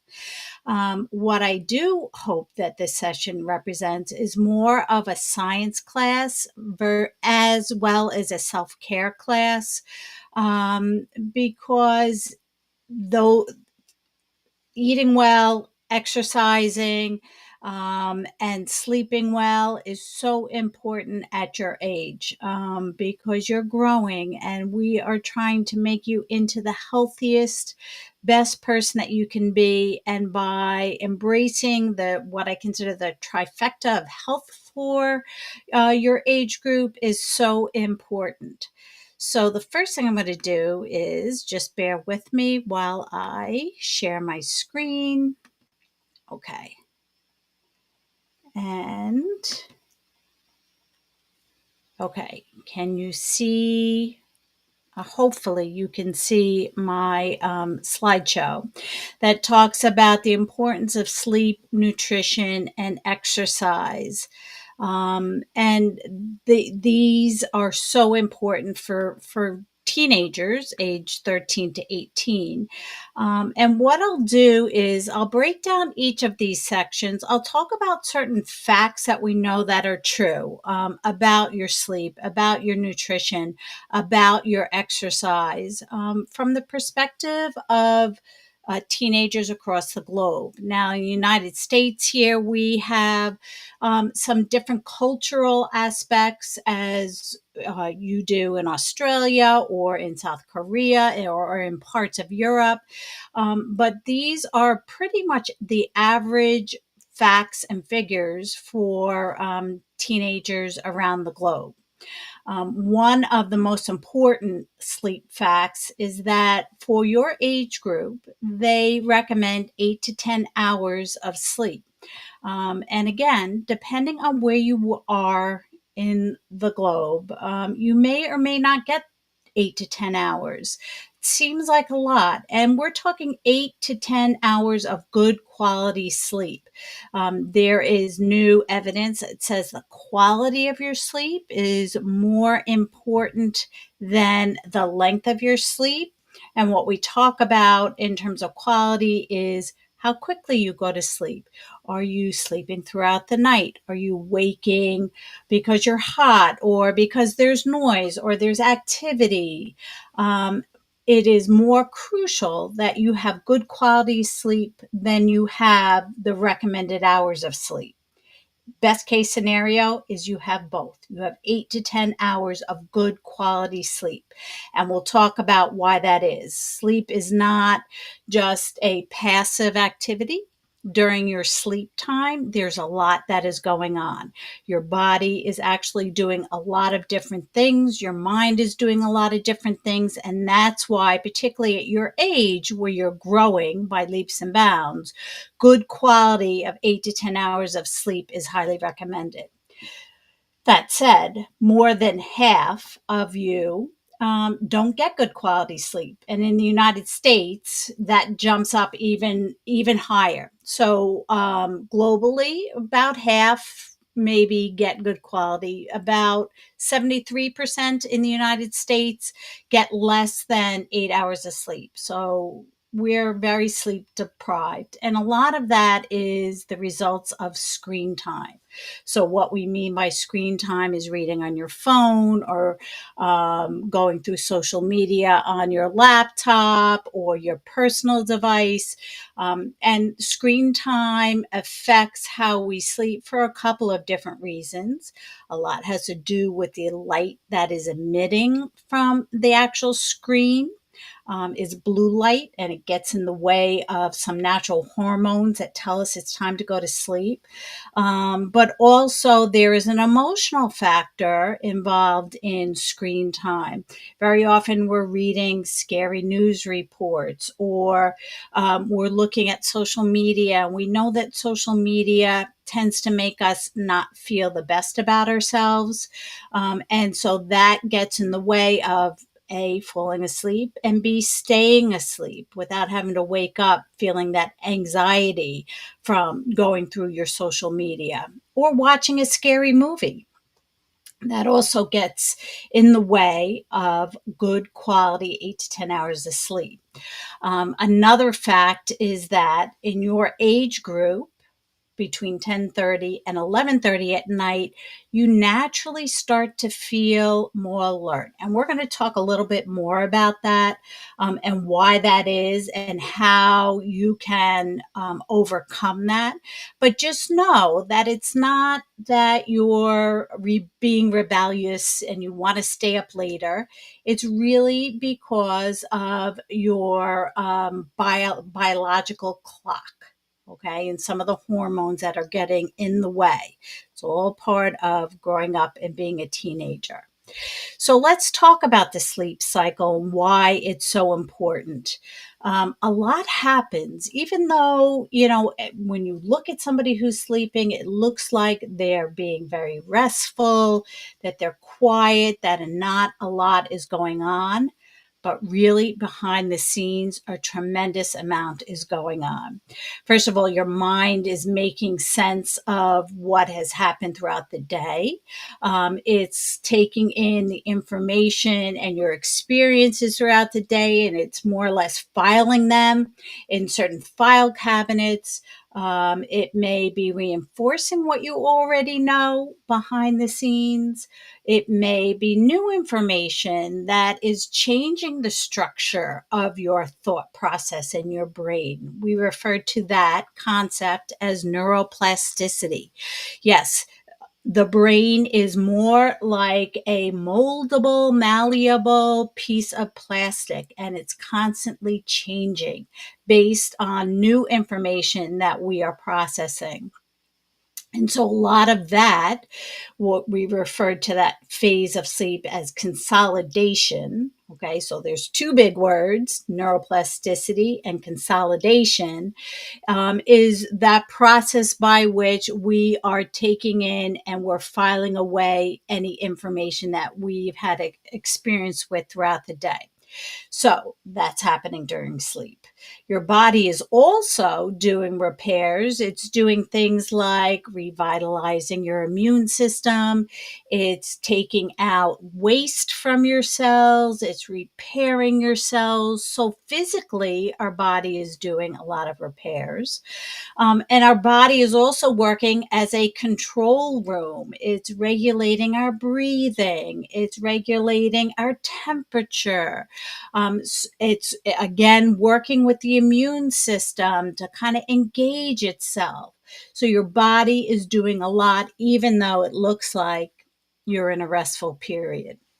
Um, Dreams are another factor that happen during sleep, and they're very important. And, it's funny when you talk about dreams, there's a lot of interpretation about what dreams are.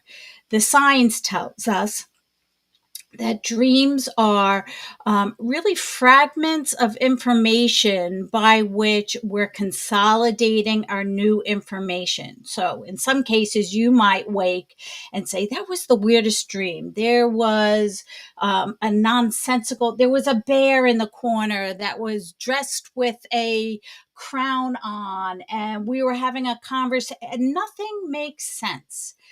But what we see from the EEGs, these are when we put that cap on and we can check out the brain waves, what's happening during your sleep cycles. We see that different parts of the brain are lighting up, and we're trying to figure out whether, this is new information or this is old information, and it's hitting on all of these other thought processes. And that's why very often our dreams seem very chaotic, if that makes sense. But again, dreams play an important part. And here I also have a little hypnogram that talks about a sleep cycle. So during sleep, we go through a number of different cycles, and one sleep cycle is about like an 80 to a 90-minute period.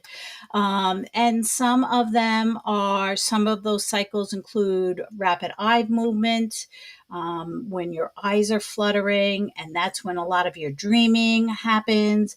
And then your deep sleep stages, like your N3 is a deep sleep stage, and that lasts for a certain amount of time. And each one of these stages has a very important role in all of the things that I just talked about during your sleep: your body repair, your mind processing things, your dreaming, your control center. And that's why sleeping, a good quality sleep cycle throughout the night for those 8 to 10 hours, is so important, particularly for you who are growing. Okay, so I talked a little bit about this circadian rhythm. Okay, so this is a 24-hour period that everybody goes through. It is an internal clock, and it tells us when it's time to wake up, when it's time to go to sleep. It reflects different aspects throughout our waking day, or the fact that we don't fall asleep during the day and that we stay asleep at night.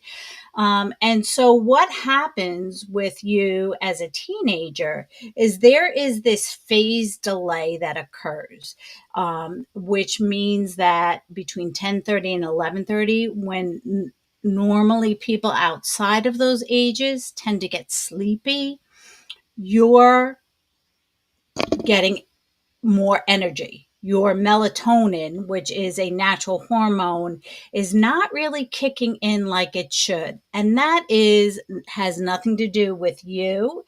It is not, like I say, sometimes there's this perspective that teens are just being rebellious and they're staying up all night and et cetera, et cetera. You are actually just naturally going through a period of this phase delay. There are things that you can do and you should do to change or to trick your mind and your body into thinking it's time to go to sleep.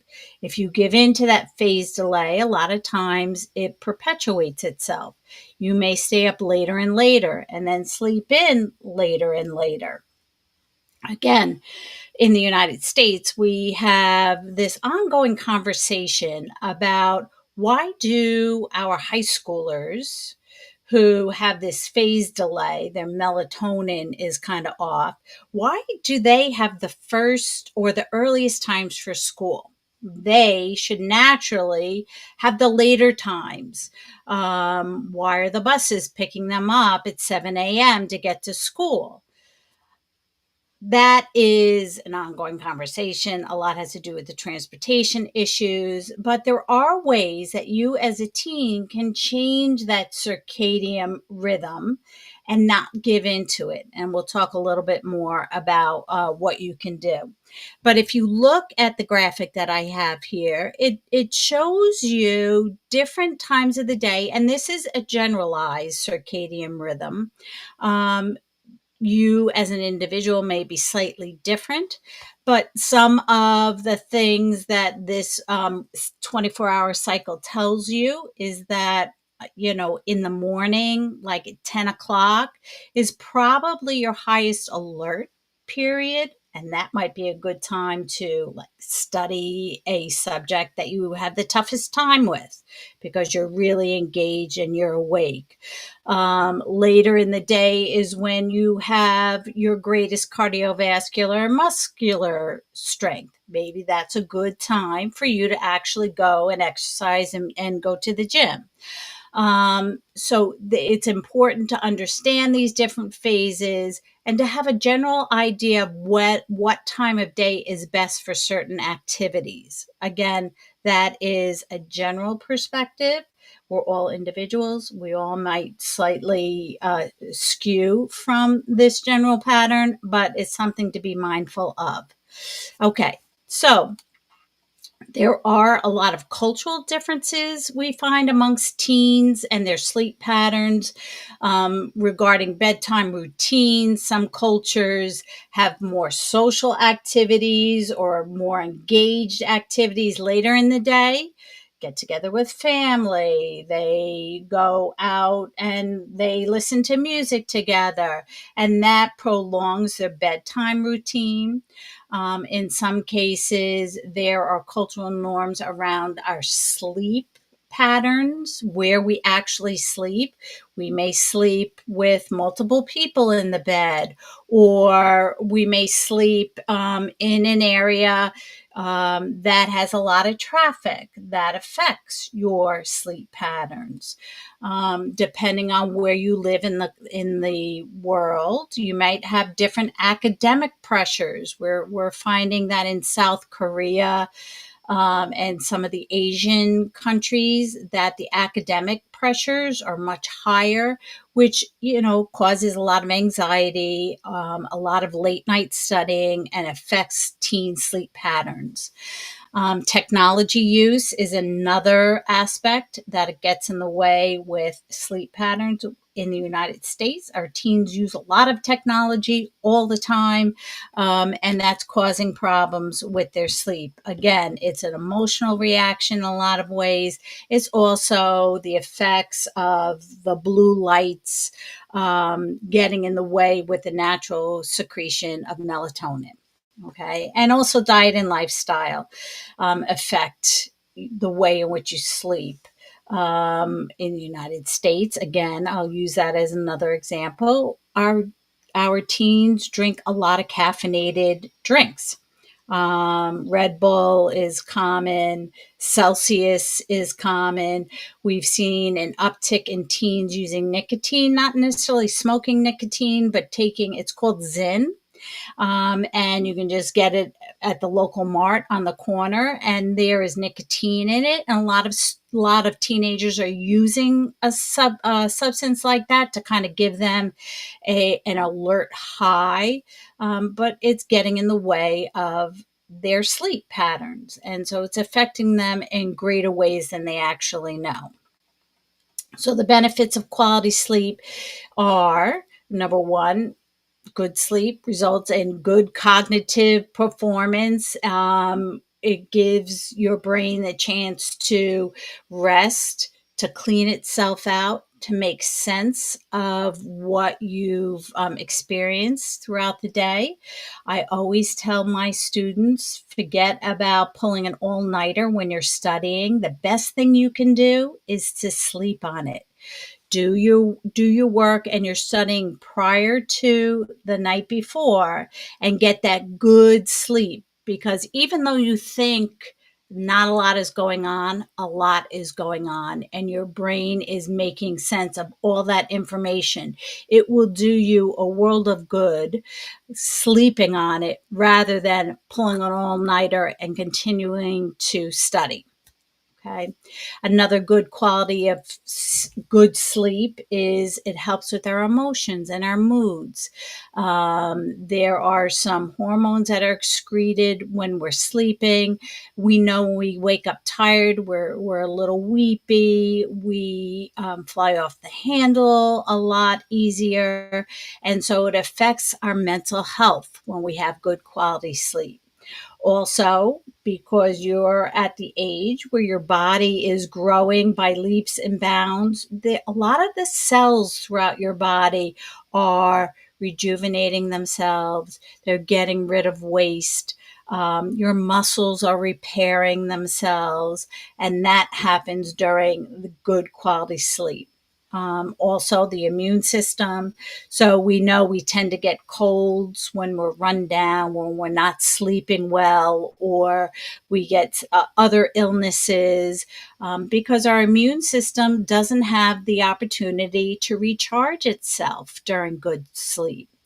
And then the last thing is good sleep improves safety and performance. You're less apt to fall if you're playing a sport. Your coordination is better when you're driving. There's a lot of aspects to your physical performance when you get good quality sleep. Okay, so healthy sleep habits. There are 5 here. There are plenty more, but if you can only follow a couple of these, that's really super. Number 1 is to maintain a consistent sleep schedule, and that's particularly hard on the weekends because you want to stay up with your friends, you want to sleep in, but do the best you can staying on that same schedule of when you go to sleep and when you wake up for school during the week. Do the same on the weekends. And that's not to say that there aren't sleepovers and there aren't parties and things. We have to take all of these suggestions with a grain of salt. We want to do our best at meeting them, but being flexible and enjoying life is also equally important. Number 2 for a good sleep habit is create a bedtime routine. And in some of the other sessions, we've heard different perspectives from teenagers on what they like to do at bedtime, and that is a personal preference. For me, I like to take a nice warm bath. Some people like to read. Some people like to listen to music. It's a good time to have gratitude. Makes our perspective of the day that much better and easier to fall asleep. Figure out what works best for you. We kind of call that artificial happiness. It's not that your happiness is fake, but you're creating an environment that gives you happiness. Okay, that's the artificial part. And figure that out and do that before bedtime. Number 3 is to avoid screen times for at least an hour before bed. And we talked about the blue lights and the emotional aspect. If you give yourself some space at least an hour before, that helps with you falling asleep and staying asleep. Number 4, again, limit your caffeine intake. We've talked about that, especially they say 2 o'clock and on. When I was growing up, we didn't have a lot of caffeine, but that has changed here in the United States, and a lot of the teenagers are drinking and eating things that are filled with caffeine and nicotine and stimulants, but that's something that you really should avoid. And then number 5 is, as best you can, keep your bedroom cool. Temperature really has an effect on our sleep. The cooler temperature, the better. It doesn't, your sleep is not disrupted as much as if you're like sweating in the middle of the night and you have to, change your clothes or whatever. Also keeping your environment dark, even like the slightest little blue light from, let's say, our TV boxes in the United States have a blue light with the time on it. That can really, you don't think it does, but it affects your sleep.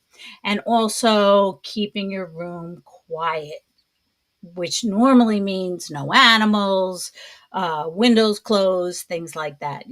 Again, you have to take that in perspective and do the best that you can. Okay, so the second aspect, the second leg of the stool is nutrition. And we've learned a lot about nutrition, particularly about the teenage years and how important nutrition is. Your body is going through such a growth spurt. We need to start thinking about nutrition more and food more as a fuel and as what is like vitamins rather than the pleasure that we normally get from nutrition.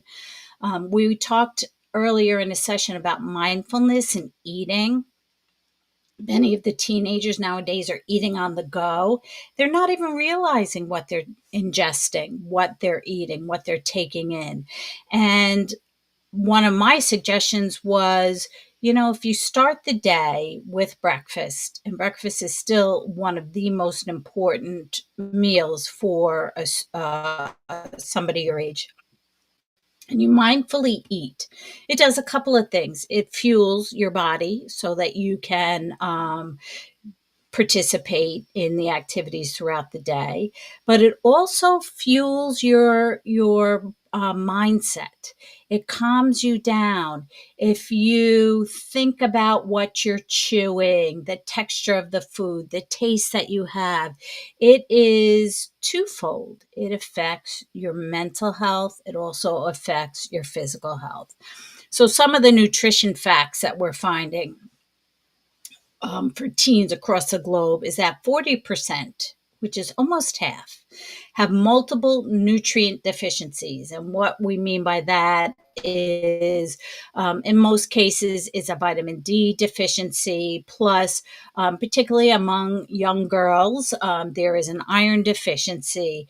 There is a macronutrient deficiency. Those are a lot of the smaller vitamins.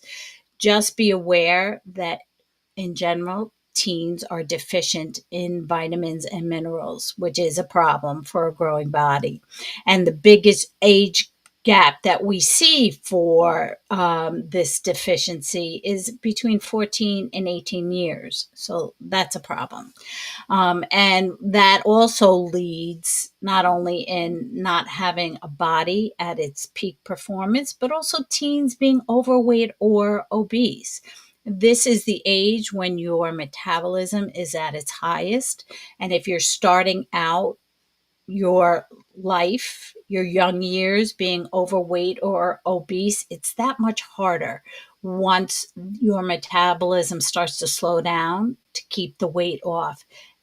Results in a lifetime of health issues. Just be mindful of that. 38% of teens don't get enough fruits and vegetables every day. Okay. And most teens, particularly in the United States, they participate in diets that are energy dense, ultra processed foods. And so there's a couple of things that I have learned. Many of our scientists in the United States are not working for companies that, maybe can progress society. Most of our scientists are working for these food companies that create these fast foods, these ultra dense processed foods, because there is a way that you can genetically engineer these foods to make people want more. And that's why they're getting paid the big bucks. And so that's something to be aware of. The more processed food you eat, the more you're going to want it. And then there's also this trend of a intermittent fasting schedule where people will skip breakfast and only eat a certain number of hours a day. And for an adult, that may be okay. But for teenagers, that's an awful way to spend your day. That results in you maybe eating too much later on, not having the energy to get through all your activities during the day. And so that intermittent fasting diet, which has become very popular even amongst teenagers, is probably one of the worst diets. Okay, so benefits of nutrition, and you're going to see there's a lot of overlap. The benefits of sleep, the benefits of nutrition, they all contribute to proper growth and development. Okay, your body needs those nutrients to grow. Promotes academic performance. And so we're really talking about cognitive development, your brain developing. You need that fuel to keep your creativity up and your energy levels up. It also improves, and I know this is a big thing with 14 to 18-year-olds, but your skin and your appearance. It's not lost on me that, looking good and feeling good about the way you look is super important. And having a nutritious diet and eating well contributes to that. And then last but not least, prevents physical and mental health issues. So eating well helps to alleviate a lot of stress and anxiety. Eating good omega-3 fats. They're seeing a big uptick in teenagers eating properly and having less mental health, anxiety, and stress levels.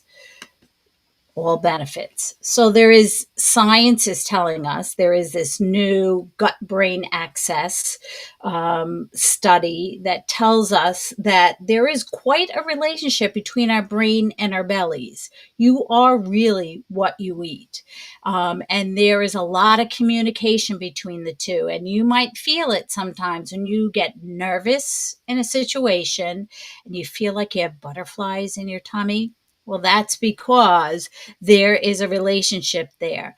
And there are these tiny little helpers that we have all over our body, but they're called microbes.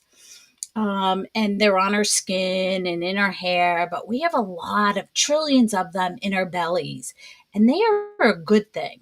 And having a diverse population of these microbes is super important to make your brain as highly functional as possible. It helps you think better. It helps regulate your emotions.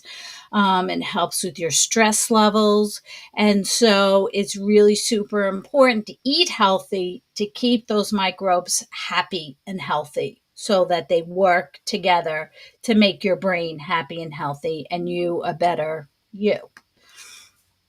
So, some of the ways in which you can increase those microbes and the quality and the different types of them is number one, eating a variety of foods. And so we kind of refer to that as eating the rainbow.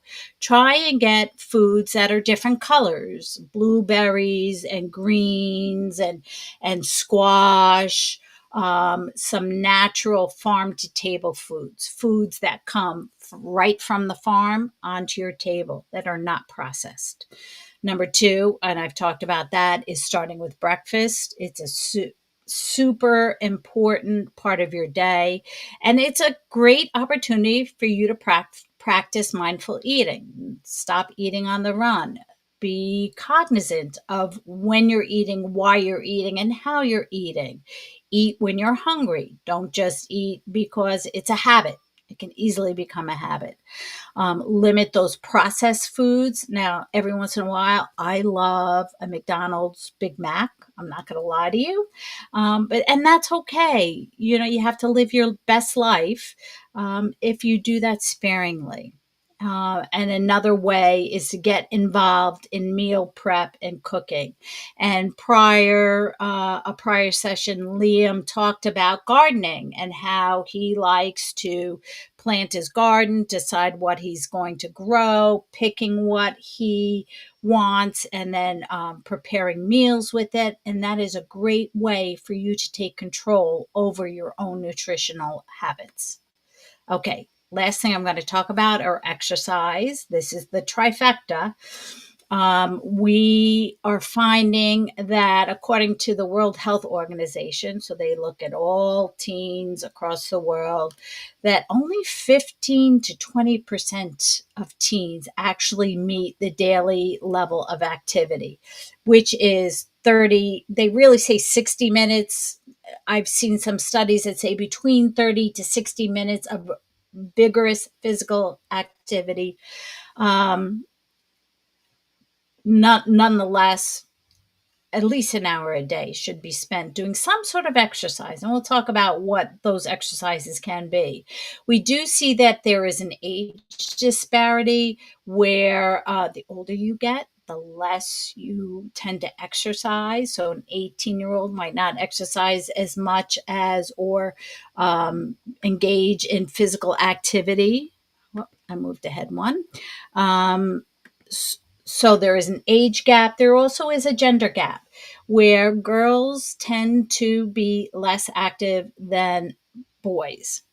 Something to be mindful of. And these are just facts from the World Health Organization, nothing that we can't change. So some of the benefits of exercise are, again, proper growth and development. Same with nutrition. Same with sleeping, good quality and length of sleeping. Exercise also works to improve your academic performance. We see an uptick in creativity and focus after somebody has just run or jogged or engaged in some sort of physical activity. There is definitely a relationship between the two. And as a matter of fact, in my library at Adelphi University, we have treadmills now because we see this relationship between studying, learning, and exercise. Exercise also can improve your social skills, particularly if you're working with a team or you're engaged in group activities. It could be dance or whatnot. You're learning to be part of something greater than yourself, to be part of a team, to be part of a group. And so your social skills, you can meet new people, you have new rules and regulations. There's all of these social aspects to exercising as a group. You increase your energy levels. We see that. We know with our stamina, you could be a couch potato and then you just don't feel like doing anything. Or if you start on some sort of routine, you will see that your energy increases. It also helps with your mental health issues. When you're exercising, it produces endorphins, which is like a natural antidepressant.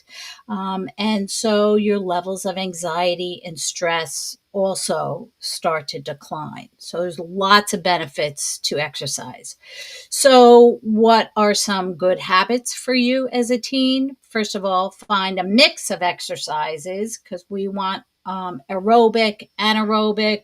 We want to build our muscles. We want to strengthen our bones. And that is largely done through a mix of exercises.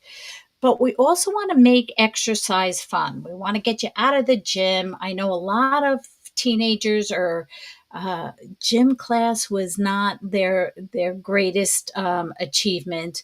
There are a lot of ways that you can make exercise fun. Just walking your dog, going for a hike, skateboarding. When you're going shopping, if you're going to drive to a parking lot, park in the farthest spot and just walk that extra distance. That all counts towards your daily exercise requirements. Also, set realistic goals. So you are not going to necessarily say, I'm going to run a marathon in a week. That's unrealistic. But, maybe I'll begin to train for a marathon by running 30 minutes a day or building my muscle strength. Okay. It's all about setting realistic goals. Focus Number 4, focus on your well-being. There's a lot of meditative physical exercises, yoga, tai chi we talked about, even just hiking in nature is a way to exercise, but also focus on your well-being. And then last is to prioritize safety. So you want to make sure your body's growing. There's your muscles are being stretched. You want to make sure that you are being safe in the choices that you make regarding exercise. So, the last thing I want to talk about is putting this all together. There's a lot of information here. What is a practical roadmap for kind of including all this? So I like to use this 95210 formula. 95210, let's go. Okay. So it's kind of an easier way to remember all the things that we should be doing. 9 equals the number of hours of sleep we want to get daily. We want to shoot for 9 good quality sleep hours. We talked about that. 5 servings of fruits and vegetables we should eat daily. Okay, a serving is like, just think of a palm full of vegetables, or an apple is a serving. Try and get 5 of those if you can. That helps offset the days that you go off your diet, your healthy diet. 2 hours of limiting screen time a day, a maximum of 2 hours. And again, we want to have those screen time hours at least an hour prior to bed, okay? Because we don't want it to get in the way of our naturally creating melatonin. 1 hour of physical activity a day, which seems like a lot because I know you're all very busy. But keep in mind that walking, going up and down stairs when you're in school, taking your dog for a walk, all those contribute to physical activity. So it doesn't have to be a structured gym time. And then also 0, we're going to try and eliminate sugary beverages. That includes like caffeinated drinks and sodas, and a lot of the fruit juices contain mostly unnatural sugar, as well as processed foods, things that come out of a can that have a long shelf life, the fast foods, bags of chips. Very often, these are what's being shared or given as an option in the school lunches. So maybe you want to bring your own lunch. But I think that this 95210 is very helpful in kind of bringing it all together. Okay, so I am happy to answer any questions anybody has. You can reach out to me through Kids Life Coach if you have any questions about what I've discussed. And I appreciate you all being here. Okay, 95210. We'll see you soon.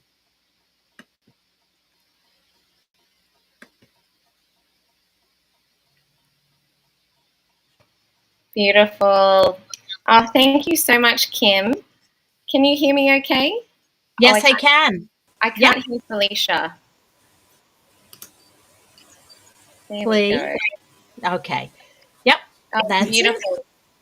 I think Flea's sound is working now. I can hear her. Okay. Awesome. Oh, thank you so much for your time, Kim. There was so many amazing tips around sleep and nervous system, and I was taking some notes and making comments along the way, and just really appreciate your time. Lee, what were some key takeaways for you? Say it again. I'm sorry, my internet is not working the best. All good. Oh, she can't hear. That's okay. But I know we were listening backstage, and there were so many amazing insights and tips. So thank you so much. And I know the You're viewers welcome. and the listeners I'm glad to be here.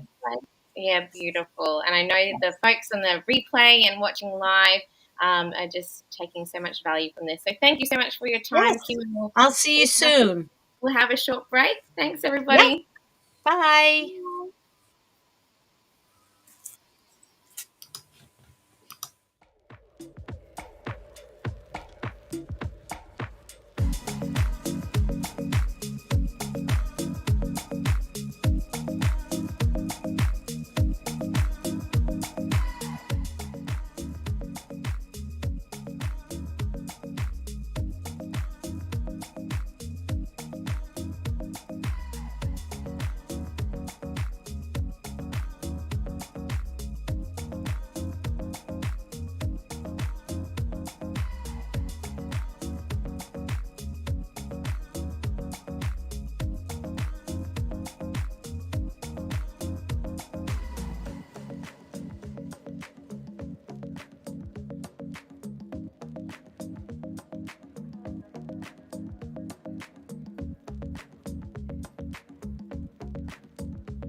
Our next speaker, Paula, was born in Germany but later moved to Bolivia, where she built a strong foundation in education at a local German school.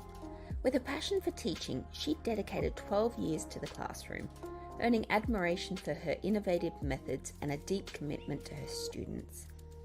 Seeking to make a broader impact, Paula became a kids' life coach, guiding children through life's challenges for the past 5 years. And now, as an instructional coach for the last 2 years, she has mentored fellow educators, helping them to enhance their skills and improve outcomes for their students. Beyond her career, Paula cherishes time with her family and friends, She loves the outdoors, sharing a special twin bond with her sister, and is a devoted mother of 2 daughters. Paula believes happiness is found in small moments, a philosophy she lives by and instills in her children. Through her work and personal life, Paula continues to inspire others and make a positive difference one moment at a time. Thank you, Paula.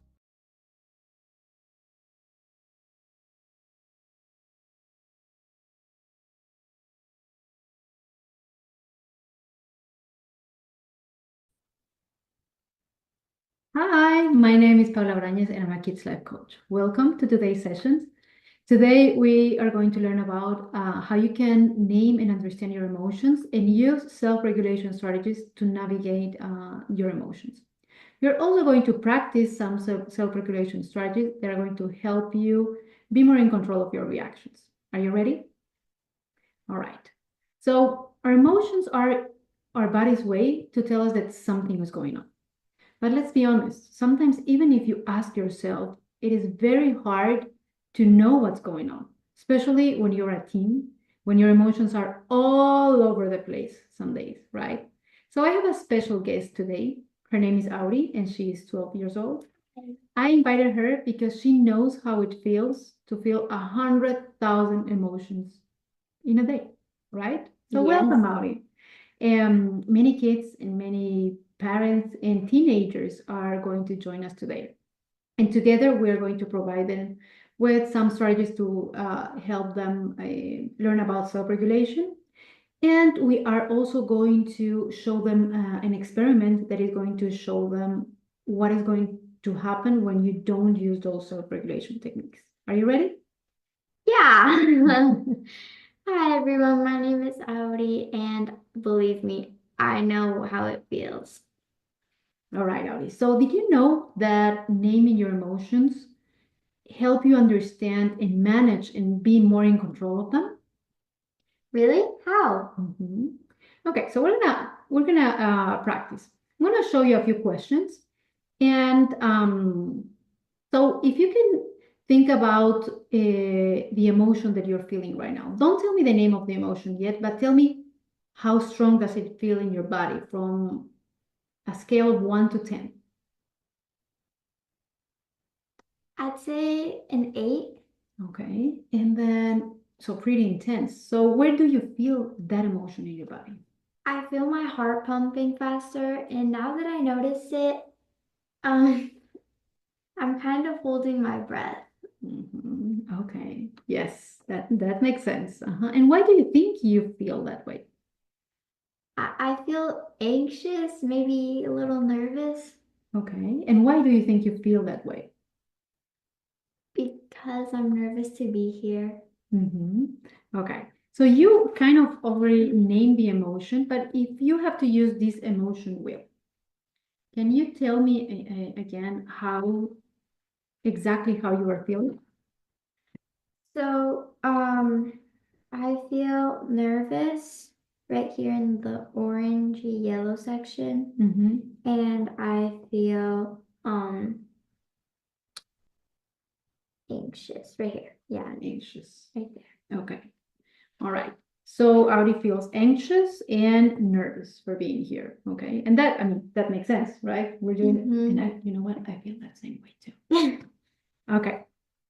So, all the emotions that we feel, they are valid. And if you notice, we have like tons and tons of emotions, right? Probably even more, I'm guessing. Yes. And then they are part of our lives. Some of them feel very comfortable in our body, but sometimes feel very uncomfortable, right?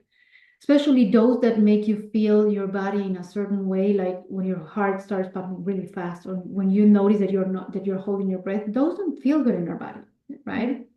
So what we're going to do now is we're going to practice how you can lower the intensity of that emotion. And what you're going to do is you're going to close your eyes and you're going to practice what we call a 5-finger breathing. So you're going to put your hand like this. Don't close your eyes. Yes. Yes. Okay. And then when you breathe in, you are going to trace your finger like that. And then you're going to breathe out. So you're going to breathe in and out. Now you can close your eyes and you're going to start again, or you can continue.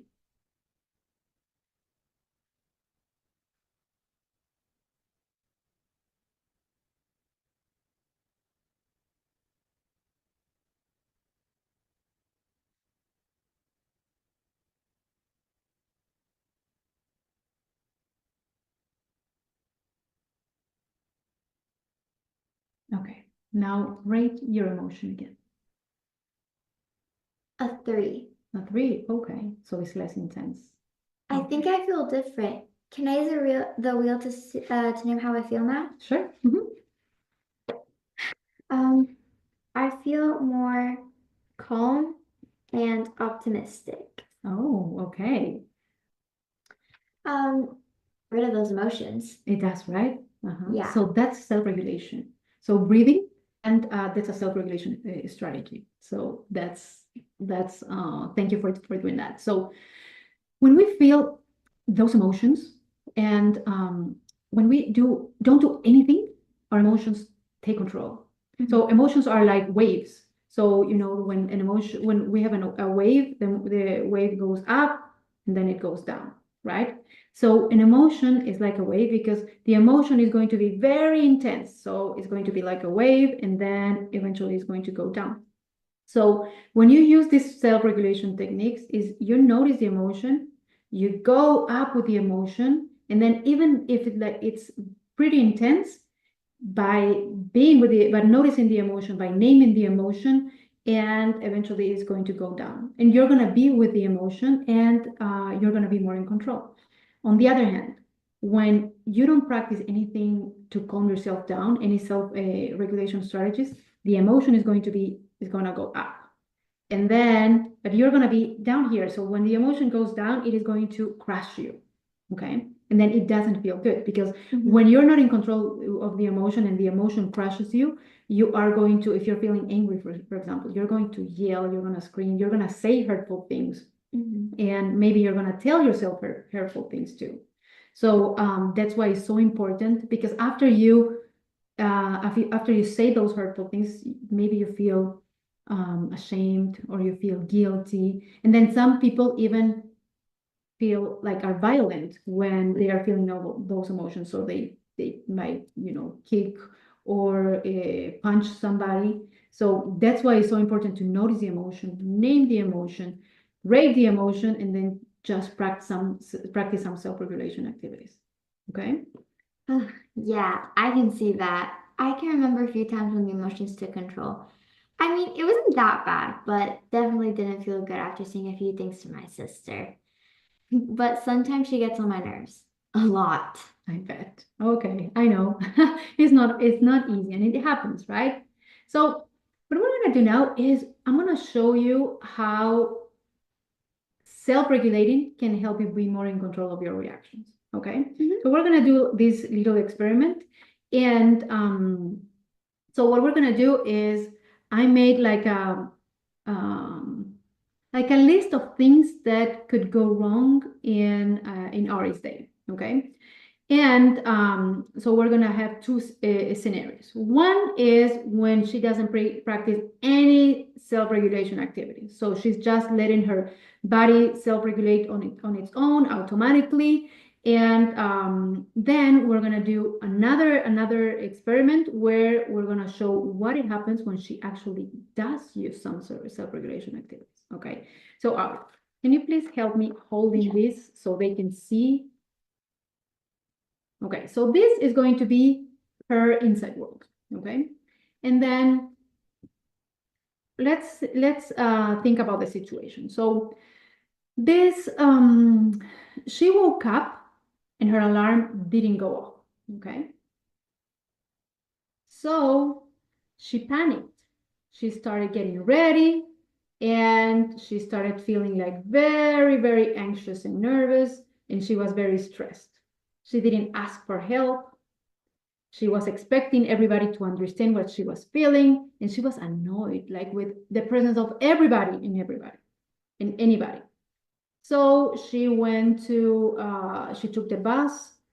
I mean, she went to take the bus, and she was late, of course. So what do you think happened? the bus left her, right? Yeah. Right. So then she called her mom and asked her to pick her up. So her mom was nervous too. She was stressed because she had a lot of things to do. And she was already overwhelmed. She was already very stressed, right? So she arrived to school, and then her teacher told her that she was late and gave her a tardy. She lost it. She was like, no, this cannot be happening. This everybody is so mean. Nobody noticed that I needed help and I was so late. So did you see what happened? She was like boiling and boiling, and she lost it. So her inside world was totally out of control.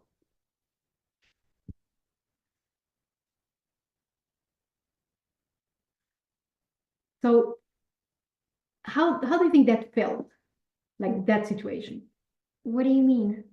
How do you think it felt, like knowing that all of those things were out of control? I mean, like from my perspective, like how I would feel, I like how I was saying, like if that actually happened, I'd feel really stressed and not like Not in control. Yeah. Exactly. Right? Okay, but did you know that that is not the only possible outcome? How? So you have the option to become a turtle. A turtle? How? What? You know that turtles, what they do is they can hide themselves inside of their shell, right? Okay. So becoming a turtle for you, for me, for anybody, it could be, I mean, this works for kids, for teenagers, whether you're 12, 17, 16, whether you're 40, like it works for everybody. When you have a situation that is out of your control, okay? If you have the option to just stop and then get inside your shell and then have a conversation with yourself. So during that moment, what you're going to do is notice what is going on. What do I need? What is happening inside me? Do I need to ask for help? Do I need to breathe? Do I need to pause for a moment? Do I need to go for a walk? Do I need to run? Do I need to sing, or do I need to just dance and shake it off? So that moment in your shell is going to give you the option to just stop, slow down, be with the emotion. Don't let the emotion crush you. And then when you know what you need, when you know what you're feeling, then you have the option, and you have the option to choose how to react. Okay. Does it make sense? Yeah. All right. So now we're going to do the exact same experiment. You want to hold it? Yes, please. Let me put this back over here. All right. So this is your inside world again. And now you are, we're going to have the same situation, okay? But this time you are going to use some self-regulation strategies, okay? So every time I drop this piece of paper there, that means that you are using a self-regulation strategy. Okay. All right? Okay. So like I said, you woke up and then the alarm didn't go off, okay? So you decided to breathe. So you're breathing there. And then you were getting ready, but your mind was still thinking about that you are going to be late probably. So you decide to, so you are thinking about it and you're getting a little bit stressed again. And then you decide to ask your mom for help. Okay, so you ask her for her to do your breakfast. And then you go to the bus stop and the bus left you. So still causing some things there in your inside world. But then you decided to call your mom and tell her that you need help, that you need a ride, and you walk back home. And in the meantime, when you were walking back home, you realized that it was a really nice morning. So you start noticing the colors around you. Okay. So nice morning, but a bad day. Exactly. So see, even though it was a bad day, you noticed the colors around. Okay. And then when your mom was taking you to school, again, you knew that you were late. So again, you were like kind of anxious again. But then you decided to start singing. Okay, you are seeing in there. So that's calming yourself down. Then you arrive, and then your teacher tells you that you have a tardy. Again, it's causing something in your inside world. Okay, It's not as much as before. not as much as The before. water is a lot clearer. Exactly, and it's more calmer, right? Mm-hmm. So you decide to just take a breath, and you talk to your teacher, and you explain what happened, and then you apologize for being late, and then she just let you in, and then you felt a little bit better. Okay, what do you notice? What was the difference? I noticed that this one was the one from before, but what is it? Baking soda? Baking soda. The baking soda is at the bottom, but like before it was like the water's clear now, but like before it was very like foggy, and it was bubbling up, and it was really like, this might not sound very clear, but the water looks stressed. Yes, that makes sense. And then this one, like this cup's not even wet on the outside. Like it has a little bit of the baking soda in here, but most of these that kind of stop the fizz from going up. Yes. So these things that stop the fizz from growing up, these are your self-regulation tools. Okay. So without self-regulation, your inside world is going to be cloudy, and eventually it is going to explode. Whether you are saying hurtful things to others, or complaining, or being annoyed, or like telling your teacher, nobody understands me, this is so unfair, and then just exploding, literally exploding with your outside world. Yeah, because everything's building up, and then exactly. So it's like when you're boiling water. If you cover the boiling water, eventually that water is going to overflow. Exactly. But in this case, you were having the exact same living the exact same situation, but in this case, like you felt the stress again, and then you took a breath. You felt the stress again because you knew they were going to be late, and then you noticed I did the grounding. You did the grounding. Yes. What is grounding? Grounding is like, I thought I had a post-it here somewhere. Me too. But what do you remember about grounding? Well, I remember there's like 5. Yes. Number 1, I don't know specifically what order it is, but it's your 5 senses. Yes. 1, you see one thing. Notice what you're seeing, what you can see. Number 2, you smell 2 things. Notice what you can smell. Number 3, you touch 3 things. Yes. Number 4, you hear 4 things, 4 different things. And number 5, if you have the option to taste something, you do. If not, you know what I do? What? After I do, like with my eyes, my smell, my hands, and after I hear something, I just put my hands in my heart and I breathe. And I just notice. Yeah, that's a good idea. And I just notice what is going on. Okay, and name the emotion. Okay. All right.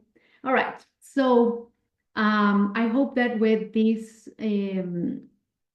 little experiment, you were able to understand how important it is to use self-regulation techniques. So I'm going to share with you some